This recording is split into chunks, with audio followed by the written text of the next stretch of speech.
ನನ್ನ ಶಬ್ದವನ್ನು ಕೇಳ್ತಾ ಇರುವ ದೇವಜನರೇ, ನಿಮ್ಮೆಲ್ಲರಿಗೂ ನನ್ನ ವಂದನೆಗಳು. ನಾವು ಇದಕ್ಕೆ ಮುಂಚೆ ಯಾವ ಥರ ಬೈಬಲ್ ಅಧ್ಯಯನ ಮಾಡಬೇಕಂತ ಒಂದು 12 ಭಾಗಗಳು ಮಾಡಿದ್ದೀವಿ.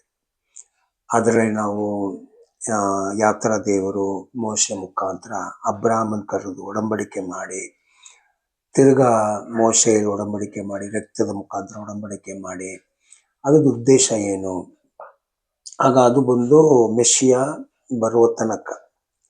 ಸೊ ಈ ಒಂದು ಸಬ್ಜೆಕ್ಟ್ ನಾವು ಹೆಂಗೆ ತಿಳ್ಕೊಳ್ಬೇಕು, ಕರ್ತನು ಬಂದಿರೋ ಕಾರ್ಯದಲ್ಲಿ ಸತ್ಯ ಏನಾಗಿತ್ತು, ಇದನ್ನು ತಿಳ್ಕೊಳ್ಳೋಕ್ಕೇನೆ ನಾವು ಬೈಬಲ್ ಯಾವ ಥರ ಅಧ್ಯಯನ ಮಾಡಬೇಕಂತ ನಾವು ಕೆಲವು ಕ್ರಮಗಳು ನೋಡಿದ್ದೀವಿ. ಆದರೆ ಈಗ ಕೊನೆಯಾಗಿ ನಾವು ನೋಡ್ತಾ ಇರೋ ಕ್ರಮ ಯಾವ ಥರ ದೇವರು ನಮಗೆ ಸತ್ಯ ಹೇಳ್ಕೊಡ್ತಾರೆ ಅಂತ. ನಾವು ದೇವ್ರ ಹತ್ರ ಕೇಳುವಾಗ, ನಾವು ಪ್ರಾರ್ಥನೆ ಮಾಡಿ ಕೇಳುವಾಗ ದೇವರು ನಮಗೆ ಯಾವ ಥರ ಹೇಳ್ಕೊಡ್ತಾರೆ. ಅದರಲ್ಲಿ ಸಾಮ್ಯ ಅಂತ ನೋಡಿದ್ದೀವಿ. ಸಾಮ್ಯ ಒಂದು ರೀತಿ, ಬೈಬಲಲ್ಲೇ ಕೆಲವು ಸಾಮ್ಯಗಳು ಇರ್ತದೆ. ಆ ಸಾಮ್ಯಗಳಲ್ಲಿ ಪರಲೋಕದ ಗುಟ್ಟುಗಳು ಇದೆ. ನೆಕ್ಸ್ಟ್ ನಾವು ನೋಡಿರೋದು ಇನ್ನೊಂದು ವಿಧ ನಿದರ್ಶನ ರೂಪಗಳು. ಅದು ಒಂಥರ ಇದೆ, ಅದು ಒಂದೇ ಸಲ ತೋರಿಸೋದು. ಆಮೇಲೆ ನಾವು ನೆರಳು ಅಂತ ನೋಡಿದ್ದೇವೆ. ನೆರಳು ನಿಜ ಸ್ವರೂಪ ಇದೆ. ನೆರಳು ಆ ನಿಜ ಸ್ವರೂಪಗೇನೆ ಎಲ್ಲ ಪ್ರತಿ ವರ್ಷ ಅದನ್ನು ಪದೇ ಪದೇ ಮಾಡ್ತಾ ಇದ್ರು. ಸೊ ನಿಜ ಸ್ವರೂಪ ಬಂದ್ಮೇಲೆ ನೆರಳಲ್ಲಿ ಮಾಡಿರೋ ಥರ ಮಾಡೋಕ್ಕಾಗಲ್ಲ. ನಿಜ ಸ್ವರೂಪದಲ್ಲಿ ಯಾವ ಥರ ಹೇಳಿದ್ದಾರೆ, ಆ ನಿಜ ಸ್ವರೂಪ ನಾವು ಆಗಬೇಕು. ಅದಕ್ಕೆ ಏನು ನಮ್ಗೆ ಕೊಟ್ಟಿದ್ದಾರೆ, ಯಾವ ಥರ ನಾವು ನಡಿಬೇಕಂತ ಸತ್ಯವೇದದಲ್ಲಿ ಬರೆದಿದ್ದಾರೆ. ಅದನ್ನು ನಾವು ಅರ್ಥ ಮಾಡ್ಕೊಂಡು ನಡಿಬೇಕು. ಇದು ದೇವರು ನಮಗೆ ಹೇಳ್ಕೊಡುವ ರೀತಿ. ಇನ್ನು ನಮಗೆ 1, 2, 3 ಇದೆ. ಅದು ದರ್ಶನಗಳು ಮತ್ತು ಕನಸುಗಳು. ಈಗ ನಾವು ಇಬ್ರಿಯ 1:1 ಒಂದು ವಾಕ್ಯ ಓದುವಾಗ,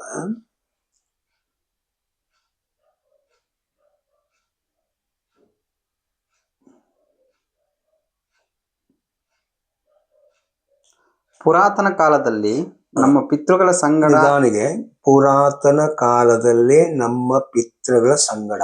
ನಮ್ಮ ಪಿತೃಗಳು ಅಂತ ಹೇಳೋದು ಈ ಒಂದು ವಚನ ಇಡೀ ಲೋಕದಲ್ಲಿ ಇರುವ ಎಲ್ಲರಿಗೂ ಬರ್ದಿಲ್ಲ. ಹಿಬ್ರಿಯ ಪುಸ್ತಕ ಅಂತ ಇರೋದು ಅದು ಹಿಬ್ರಿಯ ಭಾಷೆ ಮಾತಾಡಿರೋರಿಗೆ. ಅವ್ರು ಯಾರು, ಅವ್ರು ಬಂದು ಅವ್ರಿಗೆ ತಂದೆಗಳು ಅಬ್ರಾಮು, ಈಸಾಕು, ಯಾಕೋಬು, 12 ಮಕ್ಕಳು, 12 ಗೋತ್ರಗಳು, ಇಸ್ರೇಲು. ಇವ್ರ ಹತ್ರ ದೇವರು ವಿಧವಾಗಿ, ಹಾಗಾದ್ರೆ ದೇವರು ನಾವು ಹೇಳಿರೋ ಥರ ಸಾಮ್ಯ ರೂಪ, ನಿದರ್ಶನ ರೂಪಗಳು, ವಿಧವಾಗಿ ತಂದೆಗಳ ಹತ್ರ ಮಾತಾಡಿರೋ ದೇವರು ಅಂತ್ಯಕಾಲ. ಸೊ ಈ ಅಂತ್ಯಕಾಲ ಅಂತ ಹೇಳೋದು ನಿಮಗೂ ನಮಗೂ ಇರೋ ಅಂತ್ಯಕಾಲ ಅಲ್ಲ. ಅದು ಸತ್ಯವೇದದಲ್ಲಿ ನಾವು ಅಂತ್ಯಕಾಲ ಅಂತ ಹೇಳುವಾಗ ನಾವು ಆಲ್ರೆಡಿ ಒಂದು ವಿಷಯ, ಸಬ್ಜೆಕ್ಟ್ ನಾವು ಹುಡುಕ್ಬೇಕಂತ ಇದೆ. ವಿಷಯಗಳು ತಗೊಂಡು ನಾವು ವಿಷಯಗಳನ್ನೇ ಇಲ್ಲಿ ಅಲ್ಲಿ ಹುಡುಕಿ ಹೋಗ್ಬೇಕು. ಸೊ ಅಂತ್ಯಕಾಲ ಅಂತ ಬೈಬಲಲ್ಲಿ ಹೇಳುವಾಗ ಯಾವ ಅಂತ್ಯಕಾಲ, ಇದೆಲ್ಲ ನಾವು ಚೆನ್ನಾಗಿ ತಿಳ್ಕೊಳ್ಬೇಕು. ಸೊ ಯೆಶುವ ಈ ಭೂಮಿಯಲ್ಲಿ ಇರುವಾಗ ಅದೊಂದು ಅಂತ್ಯಕಾಲ ಅಂತೆ. ಏನಕ್ಕೆ ಅಂತ್ಯಕಾಲ ಆಯಿತು? ಈಗ ಮೋಶೆಯಲ್ಲಿ ಕರೆದಿ, ಮೋಶೆಯಲ್ಲಿ ಒಂದು ಪ್ರವಾದಿ ಬರ್ಬೇಕಂತ ಹೇಳುವಾಗ, ಈಗ ಪ್ರವಾದಿ ಬರುವಾಗ ಮೋಶೆ ಹೇಳಿದಕ್ಕೆ ಅಂತ್ಯ ಆಯ್ತಂತ ಅರ್ಥ. ಸೊ ಆ ಒಂದು ವಾಗ್ದಾನ ಇಲ್ಲಿ ಅಲ್ಲಿ ಆ ಒಡಂಬಡಿಕೆಗೆ ಅಂತ್ಯ. ನಾವು ಇನ್ನೊಂದು ವಾಕ್ಯದಲ್ಲೂ ಅದನ್ನು ಓದ್ತಾ ಇದ್ವಿ. ಧರ್ಮಶಾಸ್ತ್ರ ಮೋಶೆಯಲ್ಲಿ ಪ್ರಾರಂಭವಾಗಿ ಅದು ದೀಕ್ಷಾ ಸ್ನಾನ ಕೊಟ್ಟಿರೋ ಯೋಹಾನ ತನಕ ಇತ್ತು. ಇದು ನಾವು ಲೂಕ 16 ಓದ್ತಾ ಇದ್ದೀವಿ. ಹಾಗಾದ್ರೆ ಅದೇ ಸಮಯದಲ್ಲಿ ನಮ್ಮ ಕರ್ತನು ಇದ್ದಿದ್ದಾನೆ, ಯೆಶುವನು ಅದೇ ಸಮಯದಲ್ಲಿ ಇದ್ದಿರೋರು. ಸೊ ಹಾಗಾದ್ರೆ ಏನಾಯ್ತು, ಇದು ಅಂತ್ಯಕಾಲ ಅಂತೆ ಅವರಿಗೆ. ಈ ಅಂತ್ಯಕಾಲದಲ್ಲಿ ಬರುವಾಗ ದೇವರು ತನ್ನ ಮಗನ ಮುಖಾಂತರ ಮಾತಾಡ್ಬಿಟ್ರು. ಸೊ ಈಗ ಮಗನ ಮುಖಾಂತರ ಮಾತಾಡಿರೋದು ಹೊಸ ಒಡಂಬಡಿಕೆ ಕಾಲ. ಅದು ಏನು ಯಾವ್ದಂತ ಅದು ಬೇರೆ ರೀತಿಯಲ್ಲಿ ನಾವು ಕಲಿಬೇಕು. ಈಗ ಅದಕ್ಕೆ ಮುಂಚೆ ಈ ವಿಧವಾಗಿ ಹೇಳಿರೋದು ಅದು ನಾವು ತಿಳ್ಕೊಳ್ಬೇಕಲ್ಲ. ಸೊ ಆ ವಿಧದಲ್ಲಿ ಕನಸಿದೆ, ಆ ವಿಧದಲ್ಲಿ ದರ್ಶನ ರೂಪಗಳಿದೆ, ಆ ವಿಧದಲ್ಲಿ ಪ್ರವಾದನೆ ವಚನಗಳೆಲ್ಲ ಇದೆ. ಇದೆಲ್ಲ ಏನಕ್ಕೆ ಕೊಟ್ಟರು ದೇವರು? ಕಾರಣ ದೇವರ ಉದ್ದೇಶ, ದೇವರು ಮಾಡೋದೇನಂತ ದೇವರ ಭಕ್ತ ಜನರುಗಳು ತಿಳ್ಕೊಳ್ಬೇಕು. ಹಾಗಾದ್ರೆ ಈ ವಿಧವಾಗಿ ಬರೆದಿರೋದನ್ನು ಸರಿಯಾಗಿ ಅರ್ಥ ಮಾಡ್ಕೊಂಡಿರೋರೆ ಈ ಹಿಬ್ರಿಯದಲ್ಲಿರೋ ಭಕ್ತರುಗಳು. ಸೊ ಅವ್ರು ಹೇಳ್ತಿದ್ದಾರೆ, ವಿಧವಾಗಿ ನಾವು ಓದಿ ತಿಳ್ಕೊಂಡು ಇವಾಗ ನಮ್ಗೆ ಅರ್ಥ ಆಗಿದೆ, ಅಂತ್ಯಕಾಲದಲ್ಲಿ ಬಂದಿರುವ ವ್ಯಕ್ತಿ ಯೇಸುವ ಮೆಸ್ಸಿಯ ಅಂತ ಒಂದು ವ್ಯಕ್ತಿ, ಅವ್ರು ಬೇರೆ ಯಾರು ಅಲ್ಲ, ಅವರು ದೇವರ ಮಗನಾಗಿ ಇದ್ದಿರೋರೆ ಭೂಲೋಕದಲ್ಲಿ ಯೇಸುವ ಹೆಸರಲ್ಲಿ ಮತ್ತು ಮೆಸ್ಸಿಯ ಆಗಿ ಬಂದಿರೋದು. ಇದೇನೆ ಅಬ್ರಾಮ್ ಬೇರೆ ಮಕ್ಕಳು, ಅಬ್ರಾಮ್ಗಿರೋ ಉಳಿದಿರೋ ಜನರು, ಅವ್ರು ಎಲ್ಲರೂ ನಂಬಿಲ್ಲ. ಹಾಗಾದ್ರೆ ಅವ್ರು ಏನ್ ಮಾಡಿಲ್ಲ, ಅವರು ವಿಧವಾಗಿ ಕರೆಕ್ಟಾಗಿ ಅದನ್ನ ಅರ್ಥ ಮಾಡ್ಕೊಳ್ಳೋದು ಇರೋದಕ್ಕೇನೆ ಮೆಸ್ಸಿಯ ಯಾರಂತ ಅವ್ರಿಗೆ ಅರ್ಥ ಆಗಿಲ್ಲ. ಸೊ ಈ ವಿಧವಾಗಿರೋದು ನಾವು ಚೆನ್ನಾಗಿ ತಿಳ್ಕೊಳ್ಬೇಕು. ಆಮೇಲೆ ಹೊಸ ಒಡಂಬಡಿಕೆ ಬಂದಿರೋದು. ಸೊ ಹಳೆ ಒಡಂಬಡಿಕೆ ನಾವು ತಿಳ್ಕೊಂಡಿಲ್ಲ ಅಂದ್ರೆ ಹಳೆ ಒಡಂಬಡಿಕೆ ನಾವು ಹಂಗೆ ತಿಳ್ಕೊಳಕ್ಕಾಗಲ್ಲ. ಹಳೆ ಒಡಂಬಡಿಕೆದ ಆಧಾರದ ಮೇಲೆನೆ ಹೊಸ ಒಡಂಬಡಿಕೆ ನಿಂತಿರೋದು. ಹಾಗಾದ್ರೆ ಹಳೆ ಒಡಂಬಡಿಕೆದಲ್ಲಿ ಏನ್ ಆಗ್ಬೇಕು ಅಂತ ಹೇಳಿರೋದು ಅದು ಆಗ್ತಾ ಇದೆ. ಅದು ಯೇಸುವ ಕಾಲದಲ್ಲಿ ಆಗಿದೆ. ಅದಕ್ಕೆ ಅವ್ರು ಹೇಳ್ತಿದ್ರು, ಹಳೆ ಒಡಂಬಡಿಕೆ ಓದಿ, ಶಾಸ್ತ್ರದ ಪ್ರಕಾರ ನಾವು ನಂಬಿಕೆ ಇರಬೇಕು. ಪೇತ್ರನು 2 ಪೇತ್ರ 1 ಬರೆಯುವಾಗ 1:15-16 ಓದುವಾಗ 19 ಯಾವ ಶಾಸ್ತ್ರಗಳು ಮನುಷ್ಯನ ಸ್ವಂತ ಚಿತ್ತದಲ್ಲಿ ಬಂದಿಲ್ಲ. ಅದು ಅವ್ರು ಹೇಳ್ತಿರೋದು ನಾವು ಅದು ಪ್ರಕಾರನೇ ನಿಮ್ಗೆ ಬರಿತಾ ಇದೀವಿ ಅಂತ. ಹಾಗಾದ್ರೆ ಹಳೆ ಒಡಂಬಡಿಕೆ ಅರ್ಥ ಮಾಡ್ಕೊಂಡ್ರೆ ಮಾತ್ರ. ಇನ್ನೊಂದು ವಾಕ್ಯನು ಈ 2 ಪೇತ್ರ 3 ಈ ಪೌಲ್ ಬಗ್ಗೆ ಪೇತ್ರನು ಹೇಳುವ ವಚನ ಗಮನಿಸಿ. 2 ಪೇತ್ರ 3:13 ವಾಕ್ಯ ಓದಿ.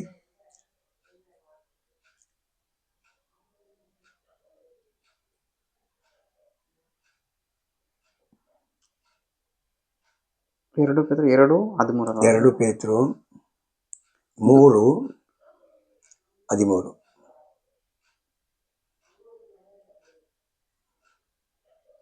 ಆದರೆ ನಾವು ದೇವರ ವಾಗ್ದಾನವನ್ನು ನಂಬಿ ನೂತನ ಆಕಾಶ ಮಂಡಲವನ್ನು ನೂತನ ಭೂಮಂಡಲವನ್ನು ಎದುರು ನೋಡುತ್ತಾ ಇದ್ದೇವೆ. ನೋಡಿ, ಇದು ಪೇತ್ರ ಕಾಲದಲ್ಲಿ ಪ್ರಾರಂಭ ಆಯಿತು. ಹೇಳಿರೋದೇನು, ವಾಗ್ದಾನಗಳು ದೇವ್ರು ಮಾಡಿದಾರಂತೆ. ಆ ವಾಗ್ದಾನ ಎಲ್ಲಿ ಪ್ರಾರಂಭ ಆಯಿತು? ನೂತನ ಆಕಾಶಗಳು ನೂತನ ಭೂಮಿ ಪೇತ್ರನ ಕಾಲದಲ್ಲೇ ಪ್ರಾರಂಭ ಆಗಿದೆ ಅಂತ ಹೇಳ್ತಿದ್ದಾರೆ ಅವರು. ಇನ್ನು ಮುಂದೆ ನೋಡಿ.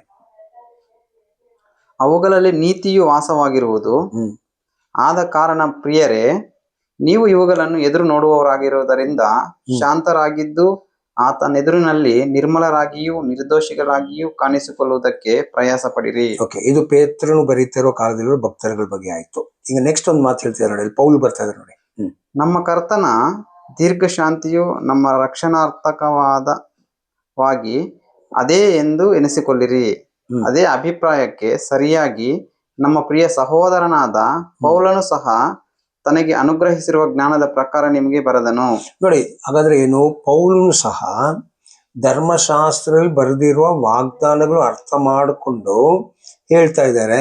ನೆಕ್ಸ್ಟ್, ಅವನು ತನ್ನ ಎಲ್ಲ ಪತ್ರಿಕೆಗಳಲ್ಲಿಯೂ ಈ ವಿಷಯಗಳನ್ನು ಕುರಿತು ಬರೆಯುವಾಗ ಹೀಗೆ ಬೋಧಿಸಿದ್ದಾನೆ. ಆ ಪತ್ರಿಕೆಗಳಲ್ಲಿರುವ ಕೆಲವು ಮಾತುಗಳು ತಿಳಿಯುವುದಕ್ಕೆ ಕಷ್ಟವಾಗಿವೆ. ಓಕೆ, ಆ ಪತ್ರಿಕೆ ಈಗ ನೋಡಿ, ಇದು ಬರಿತಾ ಇರೋದು ಪೇತ್ರು. ಇದು ತಿಳಿಯೋ ಕಷ್ಟ ಅಂತ ಪೇತ್ರು ಹೇಳಿಲ್ಲ ಅವರು. ಇದು ತಿಳಿಯೋಗೆ ಕಷ್ಟ ಅಂತ ಯಾರಿಗೆ? ಪೌಲ್ ಬರೆದಿರೋ ಕೆಲವು ವಿಷಯಗಳು ತಿಳ್ಕೊಳ್ಳೋ ಕಷ್ಟ ಆಗ್ತಾ ಇದೆ ಅಂತ ನನಗೆ ಅಂತ ಪೇತ್ರು ಬರ್ದಿಲ್ಲ. ಇದು ಪೇತ್ರ ಬರಿತಾ ಇರೋದು, ಇದು ಕಷ್ಟವಾಗಿದೆ. ಯಾರಿಗೆ ಕಷ್ಟ, ಏನಕ್ಕೆ ಕಷ್ಟ? ಓದಿ ಇನ್ನು. ವಿದ್ಯಾಹೀನರು ಚಪಲಚಿತ್ತರು ಹೇಗೆ ನಮಗಿರುವ ಮಿಕ್ಕಾದ ಗ್ರಂಥಗಳಿಗೆ ತಪ್ಪಾದ ಅರ್ಥ ಮಾಡಿಕೊಂಡಿದ್ದಾರೋ, ಗ್ರಂಥಗಳಿಗೆ ತಪ್ಪಾಗಿರೋ ಅರ್ಥಗಳು ಆಲ್ರೆಡಿ ಗ್ರಂಥ ಇದೆ, ಆ ಗ್ರಂಥ ಹಳೆಯ ಒಡಂಬಡಿಕೆ ಇದೆ. ಹಾಗೆಯೇ ಅವುಗಳಿಗೂ ತಪ್ಪಾದ ಅರ್ಥ ಮಾಡಿಕೊಂಡು ತಮಗೆ ನಾಶವನ್ನುಂಟು ಮಾಡಿಕೊಳ್ಳುತ್ತಾರೆ. ಹಾಗಾದ್ರೆ ಏನು, ಹಳೆ ಗ್ರಂಥಗಳು ಸರಿಯಾಗಿ ಅರ್ಥ ಮಾಡ್ತಾ ಇಲ್ಲ. ಅದು ಸರಿಯಾಗಿ ಅರ್ಥ ಮಾಡಿದ್ರೆ ಪೌಲ್ ಹೇಳೋದು ಎಲ್ಲರಿಗೂ ಅರ್ಥ ಆಗ್ತದಂತೆ. ಈಗ ಪೌಲ್ ಹೇಳೋದು ಏನಕ್ಕೆ ಅರ್ಥ ಆಗಿಲ್ಲ? ಪೌಲ್ ಹೇಳೋದು ಏನಕ್ಕೆ ಅರ್ಥ ಆಗಿಲ್ಲ ಅಂದ್ರೆ, ಕಾರಣ ಅವರು ಗ್ರಂಥ ಗೊತ್ತಿಲ್ಲದವರು. ಯಾರಿಗೆ ಗ್ರಂಥ ಗೊತ್ತಿಲ್ಲ, ಹಳೆ ಒಡಂಬಡಿಕೆ ಗೊತ್ತಿಲ್ಲ ನೋಡಿ, ಅವ್ರಿಗೆ ಪೌಲ್ ಹೇಳಿರೋದು ಅರ್ಥನೇ ಆಗಲ್ಲ ಅಂತೆ.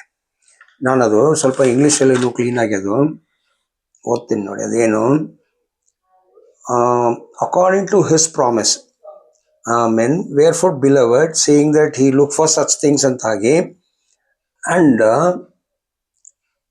and also in all his epistles speaking to them of those things which are some things hard to understand, ಕಷ್ಟ ಅದೇ ಅರ್ಥ ಆಗ್ತದೆ ಅಂತ, which they that are unlearned and unstable, unlearned ಅದು ಬರ್ಬೇಕು ನೀವು, ಅದೆಲ್ಲ ಓದಿಲ್ಲ ಅಂತ ಅವ್ರು, ಅನ್ಲರ್ನ್ಡ್ ಅವರು. ಹ್ಮ್. ನೋಡಿ ಕನ್ನಡದಲ್ಲಿ ಅದು ವಿದ್ಯಾಹೀನರು. ನೋಡಿ, ವಿದ್ಯಾಹೀನರು ಅಂದ್ರೆ ಸ್ಕೂಲ್ ಹೋಗಿಲ್ಲ ಅಂತ ಅರ್ಥ ಇಲ್ಲ.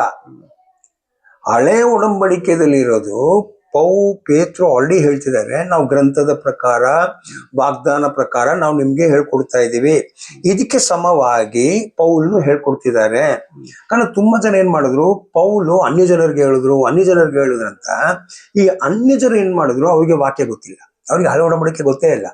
ಅದಕ್ಕೆ ಅವ್ರು ಏನ್ ಮಾಡಿದ್ರು, ಪೌಲನು ಸಹಾಯ ಮಾಡಿಕೊಂಡು ಪೌಲ್ ಅನ್ಯ ಜನರಿಗೆ ಸುವಾರ್ತೆ ಸಾರಿದ್ದಕ್ಕೆ ನಮ್ಗೆ ಪೌಲ ಹೇಳಿರೋದು ಅದು ಪೇತ್ರನ್ ಗೊತ್ತಾಗಿ ಪೇತ್ರು ಹೇಳ್ತಿದ್ದಾರೆ, ಪೌಲ್ ಬೇರೆ ಏನು ಬರ್ದಿಲ್ಲ, ವಾಗ್ದಾನದಲ್ಲಿ ಬರ್ದಿರೋದನ್ನೇ ಪೌಲು ಬರ್ದಿರೋದು. ಅದು ವಿದ್ಯೆ ಇಲ್ಲದವರು, ಸ್ಕೂಲ್ ಹೋಗಿಲ್ಲ ಅಂತ ಇರುವ ಅರ್ಥ ಅಲ್ಲ ಅದು. ಕಾರಣ ಶಾಸ್ತ್ರದ ವಿದ್ಯೆ ಇರಬೇಕು. ಶಾಸ್ತ್ರದಲ್ಲಿ ಏನಿದೆ, ಕಾರಣ ಪೌಲ್ ಯಾರಾಗಿದ್ರು, ಧರ್ಮಶಾಸ್ತ್ರದಲ್ಲಿ ವಿಧೇಯನಾಗಿದ್ರು ಒಂದು ಮನುಷ್ಯ ಅವರು. ಮತ್ತು ಧರ್ಮಶಾಸ್ತ್ರದಲ್ಲಿ ಪರಿಪೂರ್ಣವಾಗಿರೋ ಜ್ಞಾನ ಇತ್ತು ಅವ್ರಿಗೆ. ಅವ್ರು ಹೇಳ್ತಿದ್ದಾರೆ ನೋಡಿ, ನಾನು ಈ ಧರ್ಮಶಾಸ್ತ್ರಗಳು ಗಮಾಲಿಯಲ್ ಹತ್ರ ಕಲ್ತ್ಕೊಂಡಿದ್ದೇನೆ. ಗಮಾಲಿಯಲ್ ಆ ಕಾಲದಲ್ಲಿ ಸನ್ಹರಡಿನಲ್ಲಿ ಲೀಡರ್ ಆಗಿದ್ರು. ಅಂತ ವಿಶೇಷವಾಗಿರೋ ವ್ಯಕ್ತಿ ಹತ್ರ ಅವ್ರ ಪಾದ ಪೀಠದಲ್ಲಿ ಇದ್ಕೊಂಡು ಕಲ್ತಿರೋ ವ್ಯಕ್ತಿ, ಎಷ್ಟು ಧರ್ಮಶಾಸ್ತ್ರ ಗೊತ್ತಿರ್ತದೆ ಅವ್ರಿಗೆ. ಸೊ ಸ್ಕೂಲ್ ಬಗ್ಗೆ ಎಲ್ಲ, ಸ್ಕೂಲ್ ಜ್ಞಾನ ಎಲ್ಲ ಹೇಳ್ತಾ ಇರೋದು. ಇಸ್ರೇಲ್ ಅಲ್ಲಿ ವಿದ್ಯೆ ಅಂತ ಹೇಳೋದು ಪ್ರತಿ ಶನಿವಾರ, ಪ್ರತಿ ಸಬತ್ತು ದಿವಸಗಳಲ್ಲಿ ಅವ್ರು ಮೋಶೆ ಧರ್ಮಶಾಸ್ತ್ರ ಹೇಳ್ಕೊಡ್ತಾ ಇದ್ರು. ಹಾಗಾದ್ರೆ ಅಲ್ಲಿರೋ ಎಲ್ಲ ಜನರು ಧರ್ಮಶಾಸ್ತ್ರದಲ್ಲಿ ಏನ್ ಬರೆದಿದ್ದಾರೆ, ಧರ್ಮಶಾಸ್ತ್ರ ಏನ್ ಪ್ರವಾದನೆಗಳಿದೆ, ಅದನ್ನು ಎದುರು ನೋಡ್ತಾ ಇದ್ರು. ಸೊ ಅದ್ರ ಪ್ರಕಾರನೇ ಇವರೆಲ್ಲ ಭಕ್ತರುಗಳು ಮಾತಾಡಿರೋದು. ಬಟ್ ಕೆಲವು ಜನ ಏನ್ ಮಾಡ್ಬಿಟ್ರು, ಇಲ್ಲ ಬರೀ ಹಂಗ ಅದನ್ನು ಹಳೆ ಒಡಂಬಡಿಕೆ ಬಿಟ್ಬಿಟ್ಟು ಬರೀ ಹೊಸ ಒಡಂಬಡಿಕೆಯನ್ನು ಸಾಕು ಅಂತ ತಗೊಂಡ್ರೆ ಅದು ಸುಳ್ಳಾಗ್ಬಿಡ್ತದೆ. ಅದಕ್ಕೆ ಅವರೇ ಅವ್ರ ನಂಬಿಕೆಯನ್ನು ಹಾಳು ಮಾಡ್ಕೊಂಡ್ರಂತ ಬರೀತಾ ಇದಾರೆ ಅವರು. ಸೊ ಆಗ ನಾವು ಹಳೆ ಒಡಂಬಡಿಕೆಯಲ್ಲಿ ಬರೆದಿರೋ ವಿಧಗಳು ಏನಕ್ಕೆ, ಯಾರಿಗೆ, ಇದೆಲ್ಲನೂ ಚೆನ್ನಾಗಿ ತಿಳ್ಕೊಂಡ್ರೆ ಮಾತ್ರ ಬೈಬಲ್ ಅಲ್ಲಿ ಬಂದಿರೋ ಸತ್ಯವೇದ ಪುಸ್ತಕದಲ್ಲಿರುವ ಉದ್ದೇಶ ಏನು, ಅದರಲ್ಲಿ ನಾವು ಪ್ರಕಾರ ನಡಿಬೇಕು. ದೇವರು ಕರೆದಿರೋ ದೇವರು ಹೇಳೋ ಪ್ರಕಾರ ನಾವು ನಡೀಲಿಲ್ಲ ಅಂದ್ರೆ, ನಾವು ಪರಲೋಕಕ್ಕೆ ಹೋಗೋಕೆ ನಮ್ಗೆ ಇಷ್ಟ ಬಂದಾಗ ನಾವು ನಡೆದ್ರೆ ಅದು ಭಕ್ತಿ ಆಗಲ್ಲ. ಭಕ್ತಿ ಲೋಕದಲ್ಲೂ ಎಲ್ಲರೂ ತೋರಿಸ್ತಾ ಇದ್ದಾರೆ. ದೇವರ ವಚನಗಳಿಗೆ ವಿಧೇಯರಾಗಿ ನಡೆಯೋದೇ ಭಕ್ತಿ. ಅದಕ್ಕೆ ಕರ್ತನೆ ಹೇಳಿದ್ರು ಏನಂತ, ಕರ್ತನೆ ಕರ್ತನೆ ಅಂತ ಕರೆಯೋರು ಎಲ್ಲರೂ ಅಲ್ಲ ಪರಲೋಕ ಸೇರೋದು, ನನ್ನ ತಂದೆ ಚಿತ್ತ ಮಾಡೋರು. ಸೊ ತಂದೆ ಚಿತ್ತ ಎಲ್ಲಿದೆ, ತಂದೆ ಚಿತ್ತಾನೇ ಹಳೆ ಒಡಂಬಡಿಕೆಯಲ್ಲಿ ಬರೆದಿರೋದು, ಅದ್ರ ಪ್ರಕಾರ ನಡಿಬೇಕಂತ. ಅದಕ್ಕೆ ನಾವು ಬೈಬಲ್ ಸ್ಟಡಿ ಮಾಡುವಾಗ ಈ ವಿಧದಲ್ಲಿ ಇನ್ನೂ ಕೆಲವು ವಿಧಗಳು ನಾವಿನ್ನೂ ತಿಳ್ಕೊಳ್ಬೇಕು. ಅದರಲ್ಲಿ ಒಂದು ಬಂದು ದರ್ಶನಗಳು ಮತ್ತು ಕನಸು. ಈಗ ಈ ದರ್ಶನ ಮತ್ತು ಕನಸು ಏನು ಬೈಬಲಲ್ಲಿ, ಈ ಎರಡು ಒಂದಾ? ಇಲ್ಲ. ನೋಡಿ, ಈಗ ಯೋಸೇಫು ಅವರು ಐಗುಪ್ತಿಗೆ ಹೋದ್ರು. ಅಲ್ಲಿ ಫರೋನು ಒಂದು ಕನಸನ್ನು ನೋಡಿದ್ರು, ಡ್ರೀಮ್. ಅದೇ ತರ ಯೋಸೇಫ್ ಅವ್ರ ಮನೇಲಿರುವಾಗ ಅವರು ಒಂದು ಕನಸನ್ನು ನೋಡಿದ್ರಂತೆ. ಸೊ ಅದರ ಕನಸಂದ್ರೆ ಏನು, ನಾವು ಕಣ್ಣು ಮುಚ್ಕೊಂಡು ಮಲಗಿರುವಾಗ ನಮ್ಮ ಒಳಗೆ ನಾವು ನೋಡೋದು, ನಮ್ಮ ಕಣ್ಣು ತೆರೆದಿರ್ಕೊಂಡು ನೋಡೋದಲ್ವ ಅದು, ನಾವು ಪೂರ್ತಿಯಾಗಿ ಮಲಗಿರ್ಬೇಕು. ಹಾಗಾದ್ರೆ ಇದು ಯಾವಾಗ ನಾವು ನೋಡೋಕ್ಕಾಗೋದು? ನೋಡಿ, ನಮಗೆ ಸೆನ್ಸ್ ಆರ್ಗನ್ ಅಂತ ಇದೆ. ಸೆನ್ಸ್ ಆರ್ಗನ್ ಅಂತ ಹೇಳೋದು, ಕಣ್ಣು ನಮಗೆ ಒಂದು ಸೆನ್ಸ್ ಆರ್ಗನ್. ಕಣ್ಣು ತೆರೆದಿರುವಾಗ ಏನು ನೋಡ್ತೀವಿ, ಅದು ಖಂಡಿತ ಪಿಕ್ಚರ್ ನಮ್ಮ ಮೈಂಡ್ ಒಳಗೆ ಬಂದೇ ಬರ್ತದೆ. ನೋಡಿಲ್ಲ ಅಂತ ನಾವು ಹೇಳಕ್ಕಾಗಲ್ಲ. ಸೆನ್ಸ್, ಅದು ಸೆನ್ಸ್ ಮಾಡ್ತದೆ. ಕನ್ನಡದಲ್ಲಿ ಏನಿರ್ಬೇಕು, ಪ್ರಜ್ಞೆ ಆಗುತ್ತೆ ಅದು. ನೆಕ್ಸ್ಟು ನಮ್ಮ ಕಿವಿ, ಏನಾದರೂ ಶಬ್ದ ಎಲ್ಲಾದರೂ ಕೇಳಿದ್ರೆ ಕಿವಿಗೆ ಅದು ಬೀಳುತ್ತೆ. ಎರಡು. ಆಮೇಲೆ ಈಗ ಸ್ಮೆಲ್ಲು, ವಾಸನೆ, ಅದೇನಾಗ್ತದೆ, ಮೂಗು ಕೆಲಸ ಮಾಡ್ತದೆ. ಮೂರಾಯಿತು. ಇನ್ನೊಂದು ನಮ್ದು ಮೂಗು ವಾಸನೆ ಮತ್ತು ಜೀವ ಅಲ್ಲೇ ಬಂತು. ಇನ್ನೊಂದು ನಮ್ದು ನಾಲಿಗೆ, ಟೇಸ್ಟ್ ಎಲ್ಲ ಬರ್ತದೆ, ನಮ್ಗೆ ಗೊತ್ತಾಗ್ತದೆ ಏನಂತ. ಇನ್ನೊಂದು ನಮ್ದು ಸ್ಪರ್ಶನ, ಟಚ್ ಮಾಡೋದು. ಇದು 5 ನಾವು ಎದ್ದಿರ್ಬೇಕು ಇದಕ್ಕೆ. ಹಂಗಾದ್ರೆ ಅರ್ಥ ಏನು, ನಮ್ಮ ಪ್ರಜ್ಞೆ ನಾವು ಎದ್ದಿರ್ಬೇಕಂತ ಅರ್ಥ. ಈಗ ನಾವು ಎಚ್ಚರಿಕೆಯಾಗಿ ಇರ್ತೀವಲ್ಲ, ಕಣ್ಣು ಓಪನ್ ಆಗಿದೆ, ಕಣ್ಣು ಓಪನ್ ಆಗಿರೋರು ಏನಾಗ್ತದೆ ಗೊತ್ತು. ಈಗ ನಾವು ಕಣ್ಣು ಮುಚ್ಚಿದ್ರು ನಮಗೆ ಮಲಗಿರುವಾಗ ನಮ್ಮ ಅಪ್ಪ ಕರೆದ್ರೆ ಇಲ್ಲ ಅಮ್ಮ ಕರೆದ್ರೆ ನಾವು ಎದ್ದು ಬಿಡ್ತೀವಿ. ಅರ್ಥ ಏನು? ನಾವು ಪೂರ್ತಿಯಾಗಿರೋ ನಿದ್ರೆಯಲ್ಲಿ ಇಲ್ಲ. ಕಾರಣ ನಮ್ಗೆ ಏನಾಗ್ತಾ ಇದೆ, ಕಿವಿಗೆ ಸೆನ್ಸ್ ಆಗ್ತಾ ಇದೆ, ಕಿವಿ ಮುಖಾಂತರ ನಮ್ಗೆ ಒಂದು ಪ್ರಜ್ಞೆ ಆಗ್ತಾ ಇದೆ. ಏನಂತ? ಅಪ್ಪವೋ ಅಮ್ಮವೋ ನಮ್ಗೆ ಗೊತ್ತಿರೋರು ಯಾರೋ ಕರೀತಾ ಇದ್ದಾರೆ ಅಂತ. ಆಗ ನಾವು ಎದ್ದು ಬಿಡ್ತೀವಿ. ಸೊ ಇದು ನಿದ್ರೆ ಅಲ್ಲ, ಇಲ್ಲಿ ಕನಸು ಬರಲ್ಲ ನಿಮ್ಗೆ. ಎರಡಾಯ್ತು. ಈಗ ನೀವು ಶಬ್ದ ಇಲ್ಲ, ನೀವು ಎಲ್ಲೋ ಒಂದ್ ಕಡೆ ಹೋಗ್ತಾ ಇರುವಾಗ ಯಾರೋ ಎಲ್ಲೋ ಅಡಿಗೆ ಮಾಡ್ತಿದ್ದಾರೆ. ಆಗ ಅವ್ರು ಏನು ಅಡಿಗೆ ಮಾಡ್ತಿದ್ದಾರೆ ಅಂತ ಅವ್ರು ಹಾಕೋ ಮಸಾಲೆ ಅದು ನಮ್ಮ ಮೂಗ್ ಬರೋ ಏನಾಗ್ತದೆ, ಅವ್ರು ಏನು ಅಡಿಗೆ ಮಾಡ್ತಿದ್ದಾರೆ ಅಂತ ನಮ್ಮ ಮೂಗೇನ್ ಮಾಡ್ತದೆ. ಇದು ನಾವು ಮಲಗಿರುವಾಗ್ಲೂ ನಾವು ಒಂದೊಂದ್ಸತಿ ಮಲಗಿರುವಾಗ ನಮ್ಗೆ ಎಲ್ಲೋ ಅಡಿಗೆ ಆಗ್ತದೆ ಅಂತ ನಾವು ಎದ್ದು ಬಿಡ್ತೀವಿ ನೋಡಿ. ಸೊ ಹಾಗಾದ್ರೆ ಇದೆಲ್ಲ ಸೆನ್ಸ್, ಪ್ರಜ್ಞೆ ಬಂತು, ನಮ್ಗೆ ಪ್ರಜ್ಞೆ ಬಂತು. ಮೂರಾಯ್ತು. ನೆಕ್ಸ್ಟು ರುಚಿ. ಈಗ ನಾವು ಕೆಲವ್ರು ಮಲಗಿರುವಾಗ ಬಾಯಿಗೆ ಉಪ್ಪು ಹಾಕ್ತಾರೆ. ಸ್ವಲ್ಪ ಹೊತ್ತು ನಾವು ಅದು ಚೆನ್ನಾಗಿದೆ ಅಂತ ಹಂಗೆ ಮಾಡಿ ಮಾಡಿ ಉಪ್ಪು ಜಾಸ್ತಿ ಆಗುವಾಗ ನಾವು ನಿದ್ರೆಯಿಂದ ಎದ್ದು ಬಿಡ್ತೀವಿ. ಹಂಗಾಗಿ ಪ್ರಜ್ಞೆ ಬಂತು, ಏನಂತ? ನಾನು ಉಪ್ಪು ತಿಂತಾ ಇದ್ದೀನಿ ಅಂತ. ಇನ್ನು ನಾವು ಮಲಗಿರುವಾಗ ಯಾವ ಶಬ್ದ ಮಾಡದೆ ನಮ್ಮನ್ನು ಯಾರೋ ಬಂದು ಪಕ್ಕದಲ್ಲಿ ಕೂತ್ಕೊಂಡು ಮುಟ್ಬಿಟ್ರೆ ನಾವು ಎದ್ದು ಬಿಡ್ತೀವಿ. ಇದೆಲ್ಲ ಏನು? ನಾವು ಎಚ್ಚರಿಕೆ ಆಗ್ಬಿಡ್ತೀವಿ. ಅರ್ಥ ನಮ್ಮ ಸೆನ್ಸ್ ಕೆಲಸ ಮಾಡ್ತಾ ಇದೆ, ನಮ್ಮ ಪ್ರಜ್ಞೆಗಳು ಕೆಲಸ ಮಾಡೋದು. ಇಲ್ಲಿ ನಮಗೆ ಕನಸು ಬರಲ್ಲ. ನಮ್ ಕನಸು ಬರೋಕೆ ಏನಾಗಬೇಕು? ಈ ಸೆನ್ಸ್ಗಳು ಆಫ್ ಆಗಬೇಕು. ಅಂದ್ರೆ ಪೂರ್ತಿ ನಿದ್ರೆ ಬಂದ್ಬಿಡ್ತಾರೆ.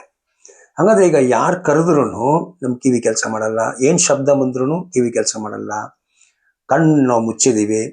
ಮತ್ತು ಈಗ ಯಾರು ಪಕ್ಕದಲ್ಲಿ ಬಂದು ಕೂತ್ಕೊಂಡ್ರು ನಮ್ಗೆ ಗೊತ್ತಾಗಲ್ಲ.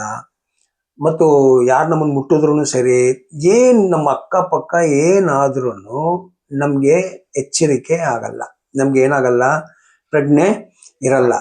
ಇದು ನಿದ್ರೆ. ಇದಕ್ಕೆ ಅರ್ಥ ಸ್ಲೀಪ್ ಅಂತ. ಇದಕ್ಕೆ ಮುಂಚೆ ಇದು ಬಿಟ್ಟು ನಾವು ಮಾಡೋ ಸ್ಲೀಪ್ ಅಲ್ಲ ಅದು. ಅದು ಜಸ್ಟ್ ನಿದ್ರೆ ಅಂದ್ರೆ ಇದಕ್ಕೆ ಕೆಲವರು ಒಳ್ಳೆ ಗಾಢ ನಿದ್ರೆ ಅಂತ ಹೇಳ್ತಾರೆ, ಇಲ್ಲ ಒಳ್ಳೆ ನಿದ್ರೆ ಅಂತ ಹೇಳ್ತಾರೆ. ಆಕ್ಚುಲಿ ಸ್ಲೀಪ್ ಅಂತ ಹೇಳಿದ್ರೆ ಏನ್ ಮೀನಿಂಗು? ನನ್ನ ಪ್ರಜ್ಞೆ ಕೆಲಸ ಮಾಡ್ತಾ ಇಲ್ಲ. ಆವಾಗ ನಾನು ಮಲಗಿಬಿಡ್ತೇನೆ.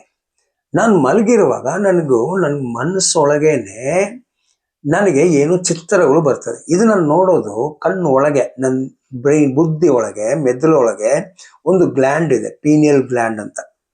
ಈ ಗ್ಲ್ಯಾಂಡ್ ಒಳಗೇನೆ ಈಗ ನೋಡಿ, ನಮ್ಮ ಕಣ್ಣು ಒಂದು ಕ್ಯಾಮ್ರಾ ತರ.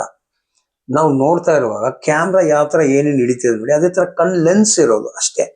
ಬಟ್ ನಾವು ನೋಡಿರೋದು ಏನಂತ, ನಮ್ಮ ಮೆದುಳೊಳಗೆ ಒಂದು ಕಣ್ಣಿದೆ. ಆ ಕಣ್ಣೆ ನಮ್ಗೆ ನಾವು ಏನ್ ನೋಡ್ತಾ ಇದೀವಿ, ನಾವು ಏನ್ ಕೇಳ್ತಾ ಇದೀವಿ, ನಾವು ಯಾರು ಏನು ಹಳೆ ಇದೆಲ್ಲ ಮೆಮರಿ ಇದೆಲ್ಲ ಬರೋದು ಆ ಒಳಗೆ ಒಂದು ಕಣ್ಣಿದೆ. ಆ ಮೂರನೇ ಕಣ್ಣದು, ಥರ್ಡ್ ಐ ಅಂತ, ಅದೆಲ್ಲರಿಗೂ ಇದೆ. ಬಟ್ ನಾವು ಅದನ್ನು ಮರೆ ಮಾಡ್ಕೊಂಡು ಕೂತಿದೀವಿ. ನಮ್ಗೆ ಇಲ್ಲ, ನಮ್ಗೆ ಶಕ್ತಿ ಇಲ್ಲ. ಅದಕ್ಕೆ ಬೈಬಲಲ್ಲೂ ನೀವು ಎಫೆಸ 1:18 ನಿಮ್ಮ ಮನೋನೇತ್ರಗಳು, ನಿಮ್ಮ ಮನಸ್ಸೊಳಗೆ ಒಂದು ನೇತ್ರ ಇದೆ, ನಿಮ್ಮ ಬುದ್ಧಿ ಒಳಗೆ ಒಂದು ಕಣ್ಣಿದೆ. ಆ ಕಣ್ಣು ಕೆಲಸ ಮಾಡೋದು. ಆವಾಗ ನಾವು ಕಣ್ಣು ಮುಚ್ಚಿರ್ತೀವಿ. ಆಗ ದೇವ್ರು ಏನ್ ಮಾಡ್ತಾರೆ, ದೇವರ ಆತ್ಮ ಮುಖಾಂತರ ನಮ್ಮ ಮೆದುಳೊಳಗೆ ಈ ಕಣ್ಣಿಗೆ ಮಾತ್ರ ಕಾಂಟ್ಯಾಕ್ಟ್ ಮಾಡ್ತಾರೆ ದೇವ್ರ ಶಕ್ತಿಯಿಂದ. ಆ ಕಣ್ಣು ಮಾತ್ರ ತೆರೆಯುವಾಗ ಈ ಪ್ರಜ್ಞೆ ಇರೋ ಈ ಕಣ್ಣು ಮೂಗುದೆಲ್ಲ ಏನಾಗ್ಬಿಡ್ತದೆ, ನಿದ್ರೆಯಲ್ಲಿರ್ತದೆ.